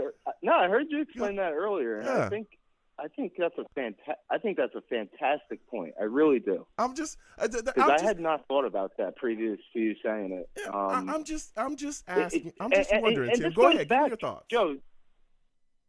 Joe, this goes back to conversations we've had over multiple phone calls about Mekhi Becton and how it's just this tug of war with versus the media, the negative media headlines versus what some Jets fans feel versus what some other real Jets. I'm not saying either side aren't real fans because they are. It's just truly a polarizing topic. Like a lot of people, some like them, some don't. The media hasn't helped us at all in terms of predicting like how the Jets actually feel about him because it's just been so back and forth, up and down. It's like going before Mekhi made those tweets. I guess it was a couple weeks ago now, where he's like, "I'm a left tackle," and blah blah blah. Yes. And then Saleh said, "Earn it." Leading up to that tweet, I felt like everything was really on a high positive note. I just felt like the vibes were good. Mekhi was there. There was no ruffling of feathers. Everybody kind of was happy and expecting that Mekhi was going to enter the season healthy and we'd finally get to have a look at him. And then all of a sudden you get this tweet, and then that kind of disrupts things. And it's like, maybe it's an attitude problem. Maybe it's an attitude problem. Maybe they just can't get behind closed doors. On a professional level, maybe they can function, but maybe there's just simply like a personal issue with him, because he did also come out and you got to consider this too, Joe, when you're thinking about why they didn't take his 5th-year option. Yeah, he did come out and publicly blame them for essentially medical malpractice. That's true. Go ahead. And go ahead, talk about it. And they may have and the Jets. I don't know. Look, I would be devastated if anything like that actually happened at the Jets facilities, because that would go against everything that we've heard are their core values for the past 25 years. They're not going to force a player into a position where he could potentially get a career altering injury, and that's essentially what Mekhi has alleged. So it's possible that conversation happened multiple times behind closed doors before we ever heard about that. And it's also possible that accusation could date back 12 to 18 months. So what I'm trying to say is, kind of long story longer, is from a corporate organizational perspective, they may view that as a liability and simply have decided not to pick up the 5th-year option as a result, just in case something comes up down the line litigation-wise. That could potentially play into it, corporate risk management, because quite frankly, otherwise, I don't know what the logic is behind not taking the 5th year. And that is what I'm talking about, Tim. I'm wondering myself, right? Because look at the situation that we're in with Quinnen Williams. I remember a time, and I know Jets fans, and look, I love all Jets fans. Everyone knows that, okay? I'm a Jet fan myself. I'm just a regular person. But I know that you remember a time as well where there was a huge volume of Jets fans that wanted to get rid of Quinnen Williams. I remember a time when Jets fans were saying, don't give him the 5th-year option either. Trade him now. Trade him for a 3rd-round pick. I remember there were Jets fans saying we should trade him for a 4th-round pick. I remember it like it was yesterday. If we had not picked up that man's option, we would be screwed. We would be screwed.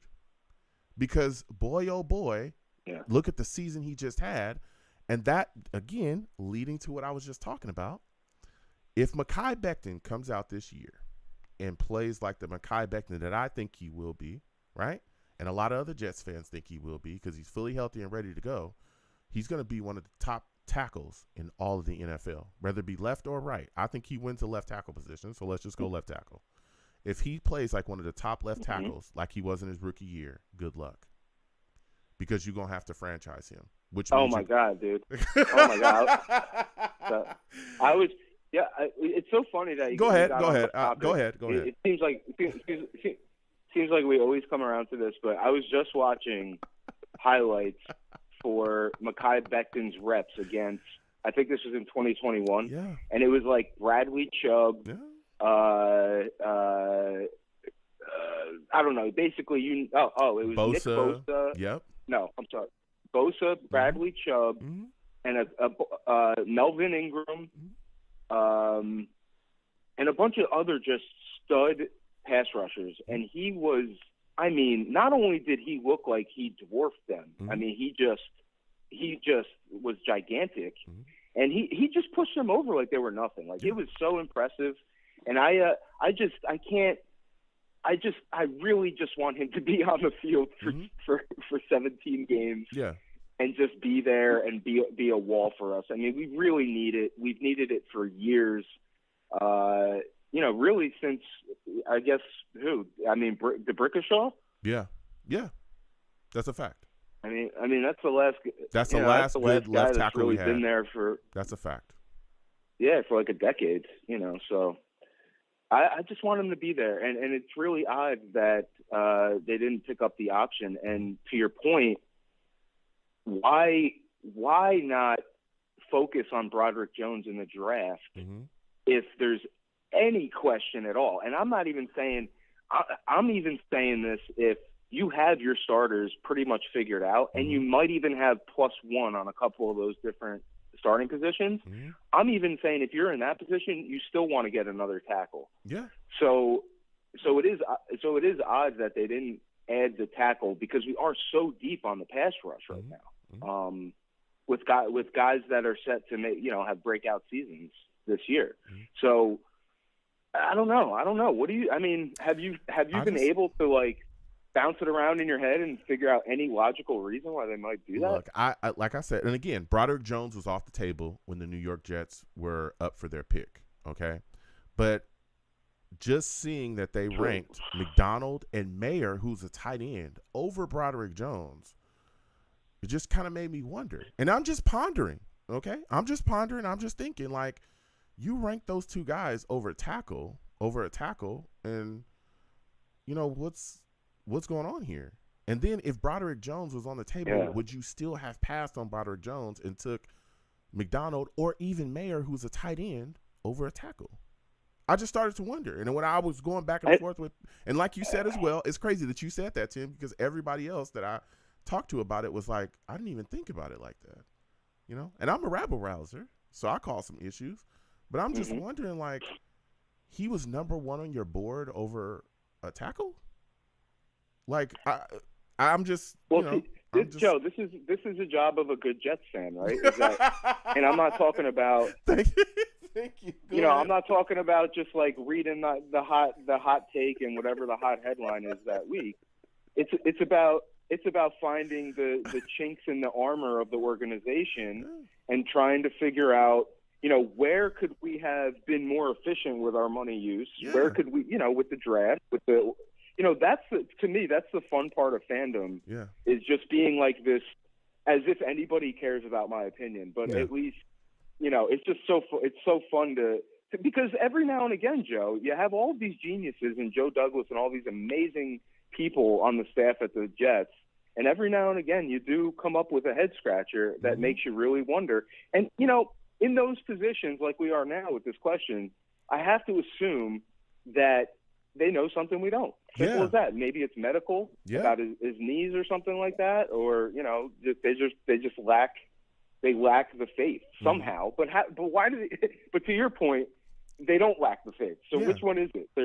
They're kind of talking out both sides of their mouth a little bit. Because if he's third, and again, I want to ask you another question after this, but if he's third, then you got to have some type of faith. That's your top 3, right? That's your top three. Yeah. So if the board had failed, and again, if the Bears wouldn't have taken Wright, the Bears taking Wright is what I think really screwed the Jets. That really screwed them, okay? Because then it was like all that was left was Broderick. Like, that's it. That's it, dog. Like there's no, there was no veil to pull, because then you could say, okay, well, maybe we'll take Wright.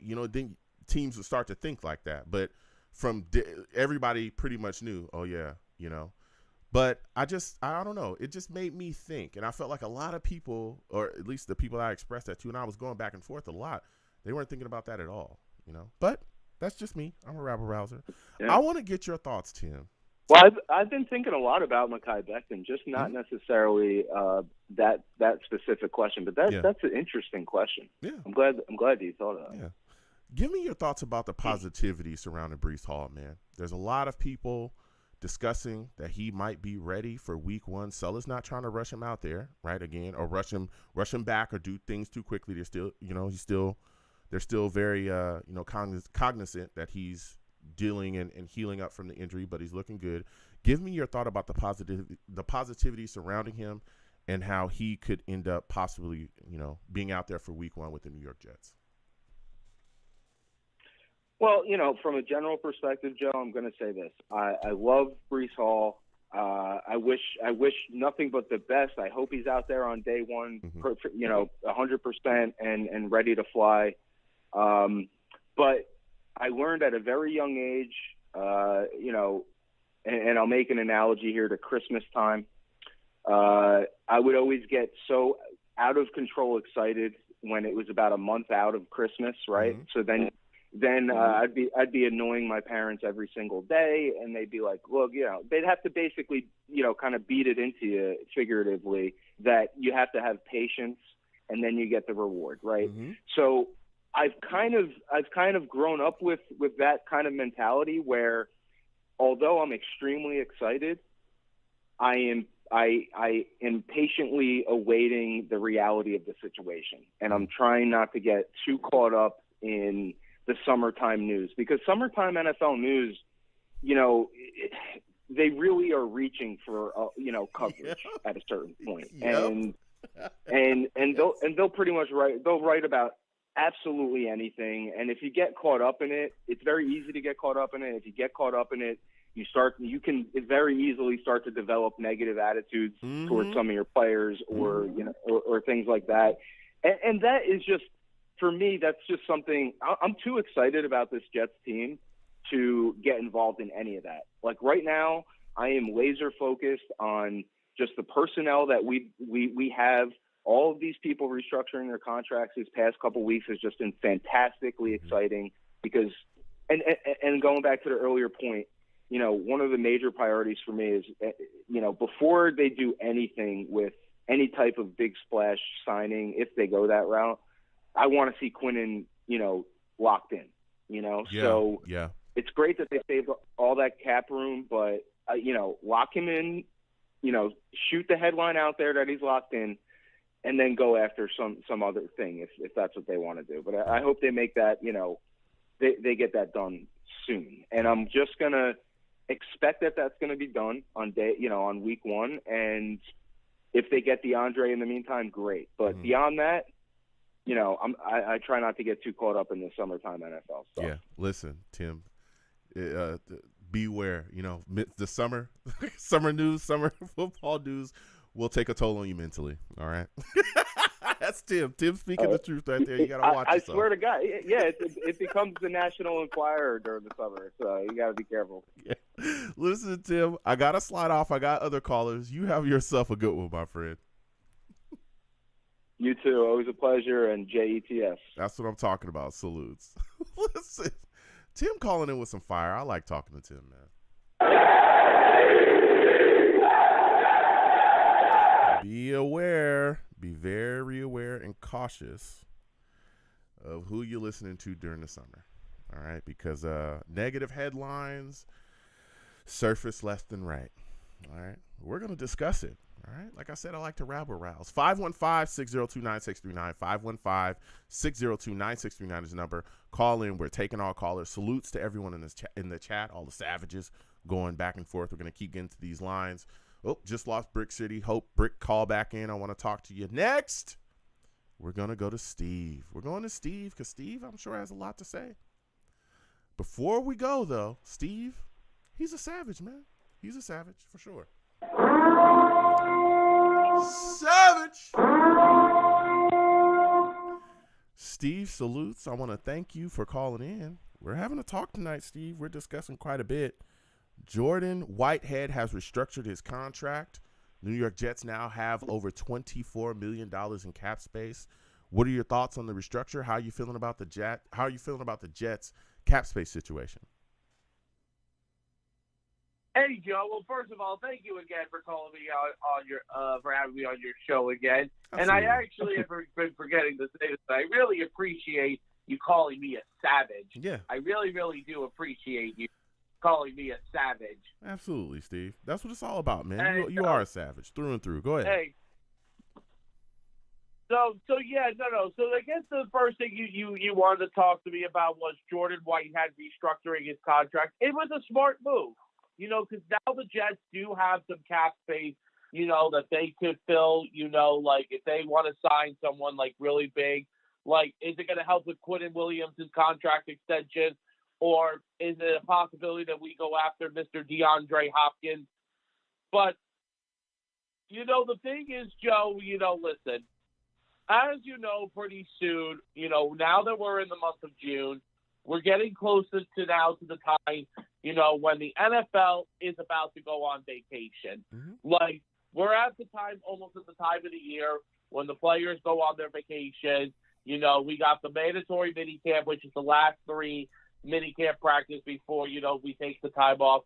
But the thing is that, I still hope, because with the help of Jordan Whitehead getting his contract restructured, that honestly, if I had to pick between Quentin Williams and DeAndre Hopkins right now, I would honestly pick Quentin Williams. Yeah. Well, listen, Steve, I hear what you're saying, right? I get it. But I don't think you have to choose between those guys. You can have both of them. You can absolutely have both of those guys on your team, Mm-hmm. right? You have over $24 million in cap space. Yeah. That's just now, right? You got to think we're going to get a bump up in cap as well. You can manipulate Quentin Williams' contract so that I think a lot of Jets fans, and again, I'm not a capologist, okay? I don't get up here and pretend to know contracts like I'm a NFL contract guru or I'm an agent like a lot of other people pretend to do. I don't do that, okay? I keep it all the way real. I do know this, though. I know that you can literally schedule guys to make certain amounts of money at different periods in their contract. So it's not like tomorrow he has to make the max amount in his contract. No, you can put that in year 2. You can put that in a couple of years down the line so that when he hits for a certain amount of cap number, then another guy hits for a lower cap, and just to balance your cap out. That's what happens. That's what can happen here, right?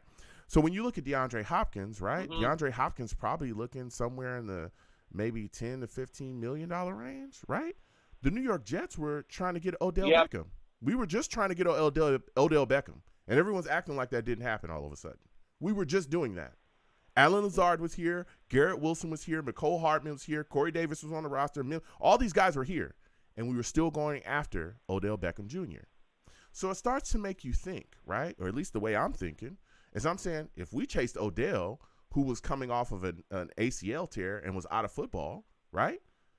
Why wouldn't you go after DeAndre Hopkins when that man has shown you that he can get it done, regardless of what quarterback that he had? I remember when he was with the Texans, those quarterbacks, again, Deshaun Watson was hurt at times, and he was still getting it done.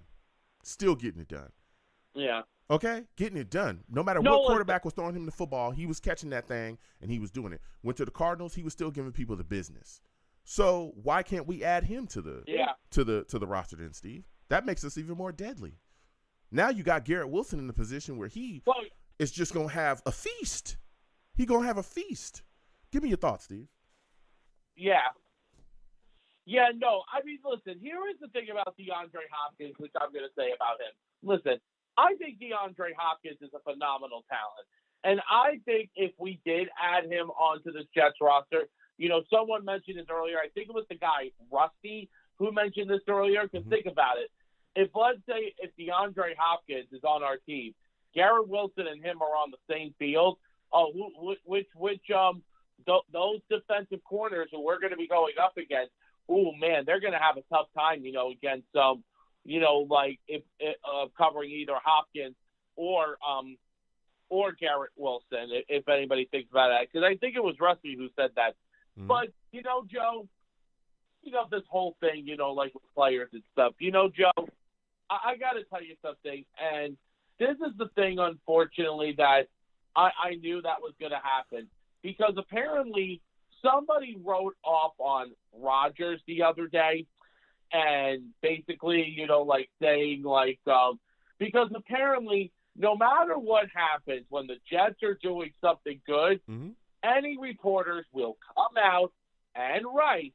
And listen, Joe, I see this with my own two eyes. Mm-hmm. They will come out and write negative things. Yeah. And do you want to know why? Because there are still some people that want the Jets to stink. Yeah.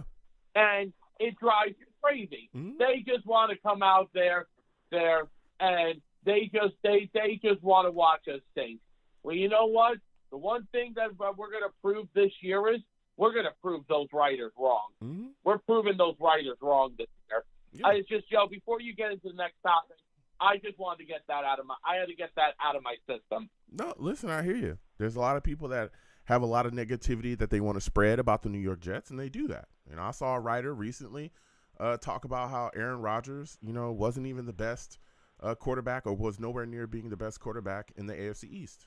And I think he said in Jersey or in New York where he played. He wasn't nowhere near the best quarterback in New York. So, very interesting, right? But at the end of the day, like you said as well, we have to understand that there's haters everywhere. The New York Jets are in a different place. It's a different time. And we got to just continue to move like that. The eyes are now on us, okay? They're on us. And speaking of eyes being on us, right? You're hearing a lot about players come out and talk about the impact that Aaron Rodgers is having and how he expects more from them, Steve, and how he wants them to step up, right? And he's putting it out there in the film room. He's helping guys break down film, helping them understand the offense in a way that, is very helpful to them. And also the things he's doing out there on the field as well. How when he sees something wrong, he stops it, goes back and fixes it. What are your thoughts about hearing the leadership that Aaron Rodgers is showing these guys and how he wants more and expects more from them and wants to set a standard? What are your thoughts about that, Steve? Yeah, because this is the thing. See, this is the thing at times that really, really gets me aggravated with these damn reporters and damn writers that write negative things about us. Go ahead, Steve. Aaron Rodgers is showing in team meetings on the field how he's leading these guys. Like if you remember a week or two ago, CJ Uzomah had an interview where he said that at one point during our offensive meeting when we were meeting in the indoor facility, Aaron Rodgers led the team. Not Nathaniel Hackett, not Robert Saleh. It was Aaron Rodgers. And Aaron Rodgers has shown why he's showing us how to win, how to be prepared, and all that stuff.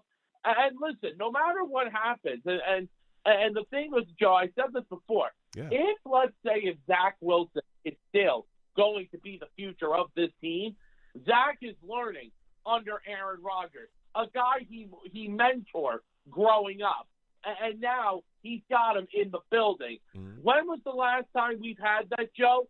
Not a very, very, very, very, very, very, very, very, very, very, very, very, very long time. Okay, we haven't had that in a very, very, very long time. Okay, and the thing is, it shows that is what this team needs. No. Listen, you're talking facts now. There's a lot of positivity surrounding Breece Hall as well, Steve. A lot of people excited about him, talking about, there's rumors again, buzz surrounding him that he might be ready week 1 for the New York Jets. Give me your thoughts about that, man. How are you feeling about all the positivity surrounding this kid? And do you think he'll actually be able to get on the field for the New York Jets week 1 after suffering, that ACL tear this past season? The way of how I see this is with Breece Hall, which is this. I don't think Breece Hall during the preseason should not take a snap during the preseason. I would have him rest for the whole preseason, but have him practice in practices during training camp. Because the thing is, because remember, those preseason games aren't going to mean anything. And remember, we are playing 4 preseason games because, remember, the New York Jets got nominated, Joe, for the Hall of Fame game on August 3rd or August 4th when we go to Camden, Ohio to play the Browns, because we got nominated to play for an extra preseason game this year. So going back to Breece Hall, I think what needs to happen with Breece is he should Go ahead. He should definitely have his practices. Should definitely have his practices once he's fully and ready to go. But I would not put him out in a preseason game. Okay. Listen, I'm all about putting him out there when he's ready. And Sulla stressed that he was not going to get too ahead of himself, right? And that they weren't going to get too ahead of themselves, and they weren't going to put Breece in a situation they weren't going to do too much. Okay, but there's talks he's already hitting 22 miles per hour on the GPS. He's moving. They don't want to rush things. They want to allow this kid to heal. But I'm telling you, Steve, whenever he's ready, and I'm talking fully ready, not 1 second later, okay? Let me tell you something. I'm going to put him, if I was the coach, if I was the staff, I'd put him on the field immediately to destroy people, okay? Okay. Him, Michael Carter, Izzy. Well, Wait, hey guys, Joe, Go ahead. excuse me for 1 minute. Go ahead. You would put him on the field for a preseason game? If he was fully ready and healthy, yeah. Because listen, first off, he's a starter, so he's not going to play. I doubt that it's not even that I doubt. He should not be playing significant minutes during a preseason game. So it's not like he's going to get more than a quarter, if that, right? But if he's fully healthy and ready, and I'm talking fully healthy, that needs fully healthy, yes, I'm going to put him out there, because you also have to understand these guys have to get into football shape, right? There's a difference between being in shape and being in football shape. How many times have we seen guys sit out, right, for contract disputes or various other things, and then they get on the field during the season because they wait until they get in the season, and then they have issues within the season with hamstrings or being winded, not being in shape, in football shape. We've seen that. We've seen that cause injuries, right? So we got to grease the wheels, okay? That's why preseason is still, semi-important. Yeah. It's to get guys that feel. That's why we put our quarterbacks out there. Have them work a quarter so they can get feel, get into the mode. You know what I'm saying, Steve? Listen, I understand where you're coming from, Joe, and you do make a good point. You don't want the players to look rusty out there. But the only thing is, Joe, the biggest fear that I have is when they do go out there is if an injury does happen. Yeah. It's the thing that scares me. Mm-hmm. It scares the hell out of me. I get it. Listen, it scared us all last year when Zach Wilson got hurt in the first preseason game. Yeah. You remember how Jets fans were all drained, and Zach Wilson caught a lucky break. Yeah. So the thing is, Joe, listen, the most important thing that's got to happen with this team is we have to be healthy. Mm-hmm. That is the number one priority during the preseason. Listen, preseason doesn't matter about winning. It doesn't matter about losing. Nope. The number one thing is being healthy. Yeah. And being ready to go for the regular season. Yeah. Now, I guess, Joe, the last thing I got to talk to you about. Go ahead, quickly. Go ahead. Is that I got to tell you, Joe, I watched all these 3 episodes of the flight series that the New York Jets have just watched. And if you watched all 3 of those episodes, oh, my God, they were phenomenal, especially with the whole thing with Aaron Rodgers. And who can never forget when Aaron Rodgers got introduced to the Jets at his press conference. Mm-hmm. He called out on Woody Johnson. He goes, "Hey, Woody, you forgot to shake my hand, man." Mm-hmm. Yeah. Listen, Aaron Rodgers. You forgot to shake my hand. And then Woody goes, "Oh, crap, I forgot to shake your hand. Okay. Yeah. Let me go shake your hand, man." Yeah. Aaron Rodgers is intoxicating. No, that's the honest truth. Hey. Aaron Rodgers, his personality, he's a very mild-mannered guy. He's very intoxicating. The way, that he speaks, communicates, can get his message across, very easily. He's very much a guy that you can tell how he's gotten to where he's gotten. It's because he works to get there. And I'm excited. I'm excited about him being here, like you said as well, just hearing him talk about the game and bettering the team and what he wants, his standards, his expectations, and him even suggesting, or not even suggesting, but just flat out telling people, Jets fans, people within the franchise, everybody, you need to raise your expectations too.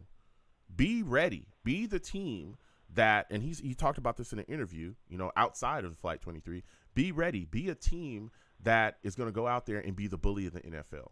Go out there and become the dragon. He talked about that. So, yeah, I love hearing Aaron Rodgers speak, and I'm glad he's a New York Jet. Continue on, Steve. So the other thing I was going to say, so last night, Joe, I actually had my father that came to my place yesterday, and him and I with my brother had dinner. And he was talking with me about, like, Aaron Rodgers and all that stuff. And he goes, listen, Steve, you are going to enjoy, now with the fact that you have Aaron now, you're going to have all these primetime games now, And the thing is, even though my dad is a Packers fan, he wants Aaron Rodgers to succeed with the Jets. Like, he doesn't care about, like, when the draft picks happen for Green Bay. He doesn't care about all that. He wants Aaron Rodgers to do well with the Jets. Yeah, of course, man. There's a lot of Packers fans I talk to that even, former or Packers fans that, loved him, and again, we know he was over there in Green Bay for a while. They want to see him do well with the Jets. So it's good. It's good to hear, the positivity from people. And I'm glad your dad, wants to see him do well here as well. Listen, Steve, I got to slide off. Yeah. I want to thank you for calling in. It was phenomenal to speak with you. Hang on, Joe. Go ahead. Joe. One last thing really quickly. So here's a quick question I have for you. Will there be any Jet games that you are planning on going to MetLife this year? Yeah. Or are you going to try to go to a game that's closer to home to you than when the Jets play on the road? I still haven't, man, I'm still looking. Again, everybody knows my schedule's crazy, okay? I'm going to make that decision a little bit closer to the season, I'm thinking, but I'm looking at some games. I just got to figure out if I'm going to be able to get out there. That first game of the year, especially against them Bills, I'm looking at that, all right? I'm looking at that heavily, but I got to sort some things out, so we'll see. But that's a good question. When I do, believe me, y'all will know. So, yeah, that's a good question, though, Steve. All right, Joe. Thank you so much for having me on the show, man. You have yourself a good night. Absolutely. Same to you, Steve. You have yourself a good one. Yeah. I've had people ask me that recently as well. Salutes to Steve, and again, salutes to all the Savages. They want to know, hey, Joe, when are you going out to the games, man? What game are you going to? I don't know yet. I'm still trying to sort things out, man. Schedule's wild. It's wild. All right. Listen, what a show. Phenomenal show tonight. Had a blast with everybody. Going to go ahead and shut it down here. Salutes to all the Savages in the chat going off. All right. Salutes to Bree. Always good to see you. Bree says, word, Joe. This is why I'm so mad with the Packers insisting on 13, even though it didn't change their pick, just so they brag to their fans about how they squeezed every drop from the Jets. Yeah, he's talking about the trade and everything that played out with the Jets boardroom as well. It was a situation we swapped spots. I thought the Jets did a good job there in that trade as well. I think we came out pretty good. Again, we got Aaron Rodgers, right? And even though, Broderick Jones isn't on this football team, Will McDonald was a great pick. I know a lot of Jets fans didn't like it initially, but I thought it was a solid pick initially. And, things are going to look good for the pass rushing situation. But like I spoke about earlier, and again, people want to call me a rabble-rouser. I'll be that. I'm just wondering, if Broderick Jones was there, would the Jets have still passed on him? I'm just thinking. All right. So we're going to go ahead and get out of here. Listen, I'm the man of the people. I'm here for the people. Let me shamelessly promote my Facebook page. Everyone go on Facebook, search The Long Beach Joe Show. Like that page. My content's up there. Go ahead and give it a listen. Message me. I'll message you right back. I love going back and forth with you folks about this football team. Also, leave me some feedback. I love hearing about what you folks think I do here on The Long Beach Joe Show. Your boy is also on Twitter as well. Going over to Twitter, type in @The Long Beach Joe, @The Long Beach Joe. Okay. Personal Twitter is @YoungJ000. All right. Follow me. I'll follow you right back. You want to troll me? No issues. I am the troll that lives under the bridge, and I will have my Vera Tucker jersey on at all times. At all times, man. Okay? Listen, he's going to be back this upcoming season. And let me tell you, you folks are going to feel the wrath of Elijah Vera Tucker. And I pray for your souls. I truly do. He's going to destroy people, okay? Opposing defensive players, he's gonna grab you, and he's gonna throw you around like a sack of potatoes, all right? And it's your problem, not mine, okay? He's gonna have another year, another great year at guard or whatever offensive line position you want to put him at, because honestly, he can play all of them, except for center. We haven't seen center, but come on. We know he could probably play center too, right? But that's what you get when you draft guys out of USC. The greatness that is the Trojans, okay? I could go on, but, you know, salutes to Elijah Vera Tucker, all right? Fight on, okay? Your boy's also on YouTube as well. Going over to YouTube, type in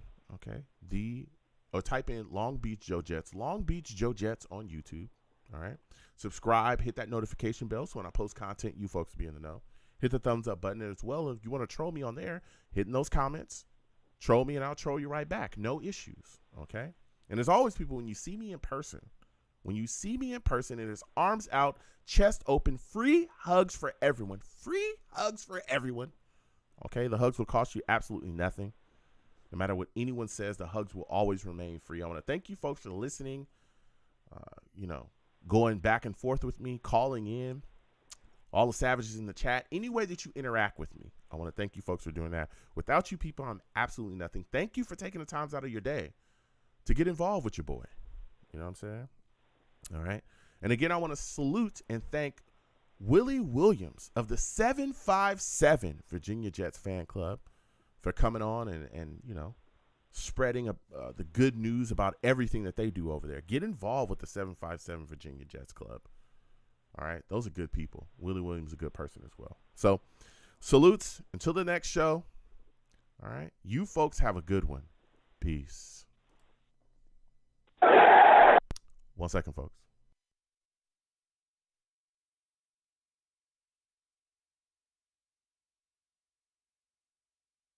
Pow. I should be back. All right.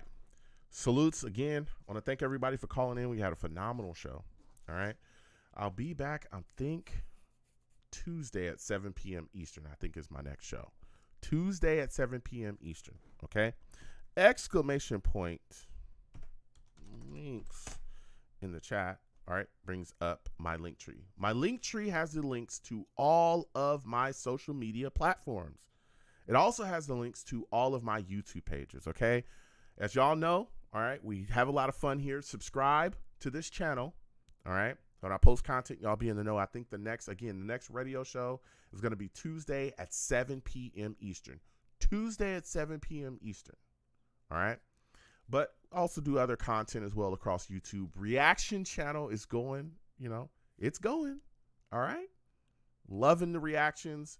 People are enjoying them. Please get involved in my reaction channel. Got more reactions coming. Have a blast doing it. There's a lot of fools wilding out here, and we got to talk about it. A lot of crazy people on the internet, and we discuss that over on that platform. Fools be wilding, man. Fools be wilding, so we got to discuss that. All right? So please check that out. Subscribe to all those channels, and again, please hit me across all of my social media platforms because I have a blast doing that. Now, keep in mind, these radio shows, this one you're listening to, these are year round, okay? Year round, we do radio shows. We have a lot of fun, all right? This number right here does not change. It does not change. This number will be the number to the show for the foreseeable future, okay? So what people do here to call in earlier, okay, to get on the show earlier, as y'all saw tonight, we have callers. A lot of nights it gets even more hot. There's even more, people calling in and takes are being thrown left and right. All right. Now, if you want to call in early, you can. Okay. My show started at 7 p.m. Eastern. If you call into the show at about, I think it's like 6:50 or 6:55 p.m. Eastern, the lines to the show open, okay? Which means what people do, veteran callers, okay, what they do is they'll call in at about 6:50 or 6:55 or something like that, and they just wait on the line, okay? Generally, even if I have an interview like we had tonight, it'll be about a 10, maybe 15-minute interview at the most, right? So I come on, I give my spiel, we do our interview. Generally, you'll be waiting till like maybe about 7:10 or 7:15 p.m. Eastern. And then, boom, I go straight to the lines. And there's a lot of people, they want their takes and they want them hot and they want to get them off first, okay? And so that's how they get on the line so early. They call in, they wait from 6:50 until about 7:15 or 7:10, and then they're the first on the line, okay? So that's a trick that a lot of veteran callers do, and I noticed it after my first show. I just like to put it out there so that it's fair, okay? Because a lot of people don't know that you can do that, but there's quite a bit of people that do, okay? So I'll let it be known, all right? Now, keep in mind, I get to all callers, okay? I have a queue system, so I can physically see you, okay? I can literally physically see you. All right. So when you call in, just wait, be patient, and I'll get to you. My hold times are not long. They're really not long at all. Okay. Generally, people are on for about 5 to 8 minutes and we have a discussion. Keep in mind, my show, okay, it's not about all a bunch of crazy screaming and yelling. Now, look, I understand the passion. I want to hear that. But if you try to scream over me or something like that, I'll get you up out of here. Don't do that. Okay. Only 2 things I don't allow on my show: screaming and all that crazy, because if I can't make any sense of what you're saying and we can't have a discussion, my audience can't either. So what's the point, right? The other thing I do not allow on my show is cursing. Do not call into my show cursing. I will get you out of here. Don't do that. All right? I'll warn you, but if you say something too wild, or honestly, if it's just too funky, I'm going to get you up out of here. All right? I'm going to open the windows and let the funk out. Okay? Don't call in here going crazy thinking it's going to be a cursing bonanza. I'm not with it. All right. I will get you up out of here and I will move forward. Okay. Also, when you call in as well, make sure that your phone is good. I need to be able to hear you. If your signal is trash or your phone sounds like you found it in a Home Depot dumpster 2 days ago, I'm going to move on. Okay.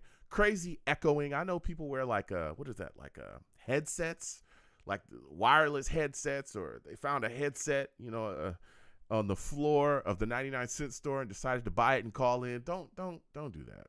Okay. I need to be able to hear you. Okay. Make sure your headset's good. If it's not the headset, then remove the headset. I need to talk to you. Some people going on Bluetooth. It's echoing crazy.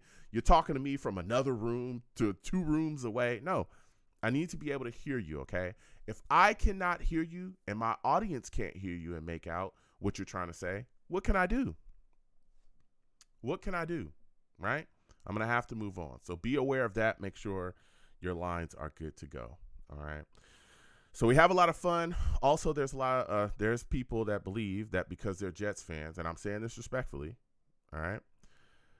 I don't care if you're a Jet fan for 30 minutes or 30 years. Okay. Whenever you call in, you're slotted. That's where I'm going to, go. I go down my queue because I respect people's time, okay?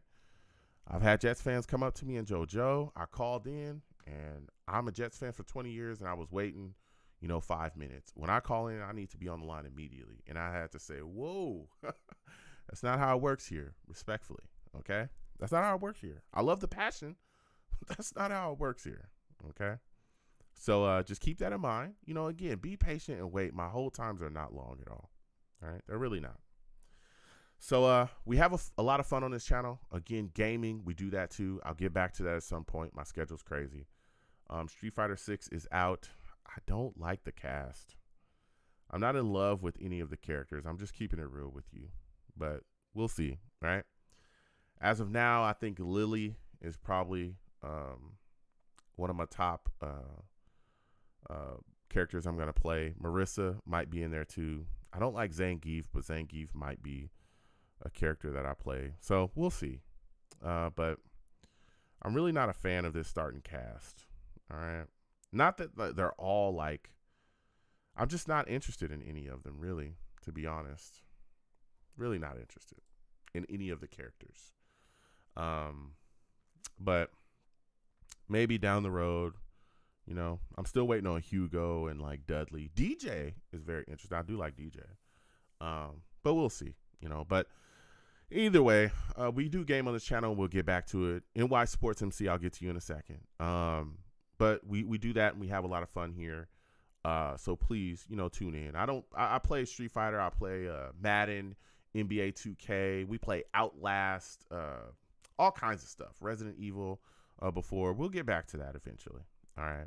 So NY Sports MC salutes. He says, LBJ, how's it going? Can't wait for training camp. Salutes. Good to see you in here, man. Yeah, I can't wait either. Everything's going well, man. We're having a good time. I hope to hear from you, man. Call in during one of my shows. You know, I enjoy speaking football with you, going back and forth about this football team. Yeah, everything's been good, man. Things are looking smooth for us. You know, we're putting things together, and we're going to go into camp pretty soon. So we'll see what's moving and shaking then. But everything's feeling good and looking good. So listen, yeah, that's what it's all about here. We have a lot of fun. Oh, we also do live radio shows during the season as well. We do live watch-alongs with the during the games when I can. We watch a game together, and then I turn around. We have a radio show directly after the game. Boy, do those get hot. Whew. Last season, it was a burner. Ooh, there were some shows. No cursing on my show, okay? No cursing on my show. All right. But it was tough because some of those games were frustrating, all right? But, you know, it's all about process of growing, okay? And we had a lot of fun. So, NY Sports MC says, thoughts on O-line configuration. Excuse me. Who do you think as of today is the starting five? That's an interesting question. Left tackle for sure. I don't know. I got a feeling, man. I'm thinking Mekhi Becton is probably going to win that left tackle position. That's just my opinion. So I'm thinking Mekhi Becton left tackle. Of course, Tomlinson at right guard. Man, center is. There's talks about Connor McGovern taking that center spot again. As of right now, I think in OTAs they have him being the starting center, but we'll see. I think Tippmann could end up taking that center spot though. So, you know, I'll reach and say Tippmann because I'm not a big Connor McGovern fan, but I'll say Tippmann is probably going to end up being the starter at center. Right guard, Vera Tucker, if he's good to go, he'll be back at right guard again. And right tackle then becomes a question because Dwayne Brown has never played right tackle. So maybe this is the first time in his career he ends up playing right tackle. If not, then maybe Max Mitchell is over there, or maybe, just maybe, we'll see Billy Turner start for the New York Jets at right tackle. We'll see.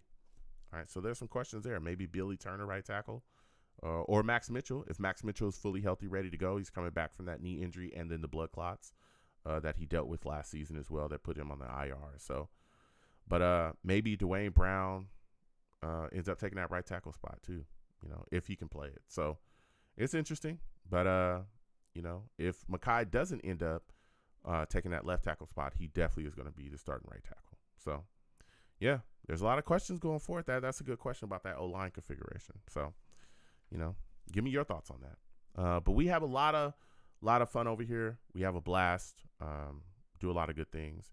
So please, you know, check in with your boy if you see me gaming, whatever. Don't be surprised. Come on in. You know, sit down and chit chat with us. We have a blast. All right. So with all that going on, man, let me say what's up to y'all, man. Salutes to everybody that joined me, everybody that was around, you know, for the show. Have a blast with me. NY Sports MC, salutes. Good to see you in here. Tim's Collectibles, always good to see you in here as well. Bree, salutes. Dakota J, salutes to you as well. All right, GVH, I see you. Salutes, man. Salutes to Jigga Man. Always good to see you. Dark Soldier, salutes. Quick, salutes, man. Salutes. Good to see you in here. Quick says, y'all bugging. Hopkins get veteran intelligence, and he's probably just 80% of what he was with Deshaun. Still better than most good receivers at this stage. Quick is talking some truth there. All right. I'm just saying. I don't know why people, you know, there's a lot of people that don't want to have nothing to do with DeAndre Hopkins all of a sudden. I've gone back and forth with a lot of people that don't want to have nothing to do with DeAndre Hopkins. I don't know what's going on here. All right. But, you know, I like to stir up the trouble. Salutes to Rusty. Good to see you in here as well. All right. It's good to see everybody that came on by. Said what's up to your boy, GVH. Always good to see you in here, too. You know? So, salutes, man. Salutes to everybody that stopped by and said what's up with your boy. So, I'm going to get on out of here. Listen, folks, be safe. Okay? Be safe. There's a lot of crazy people. Okay? A lot of crazy things going on in this world, and it seems like people are truly getting crazier and crazier. Okay? I don't know what's happening, but people are just, it's getting wild. All right? Sit down with your friends and your family, eat some good food, watch some good TV. All right? Make those moments with the people that you love the most. Let them know that you love them. Okay? It's extremely important to me in my life. I hope it's extremely important to you and yours. Okay? Because you never know. You never know. Let those people that you love know, hey, man, you know, I love you. All right? Let them know that. It's important. All right? I'm going to get on up out of here. I'll see y'all Tuesday at 7 p.m. Eastern, I'm thinking. Tuesday at 7 p.m. Eastern is going to be our next show. We're going to have a blast. So I'll see you folks then. You folks have a good one.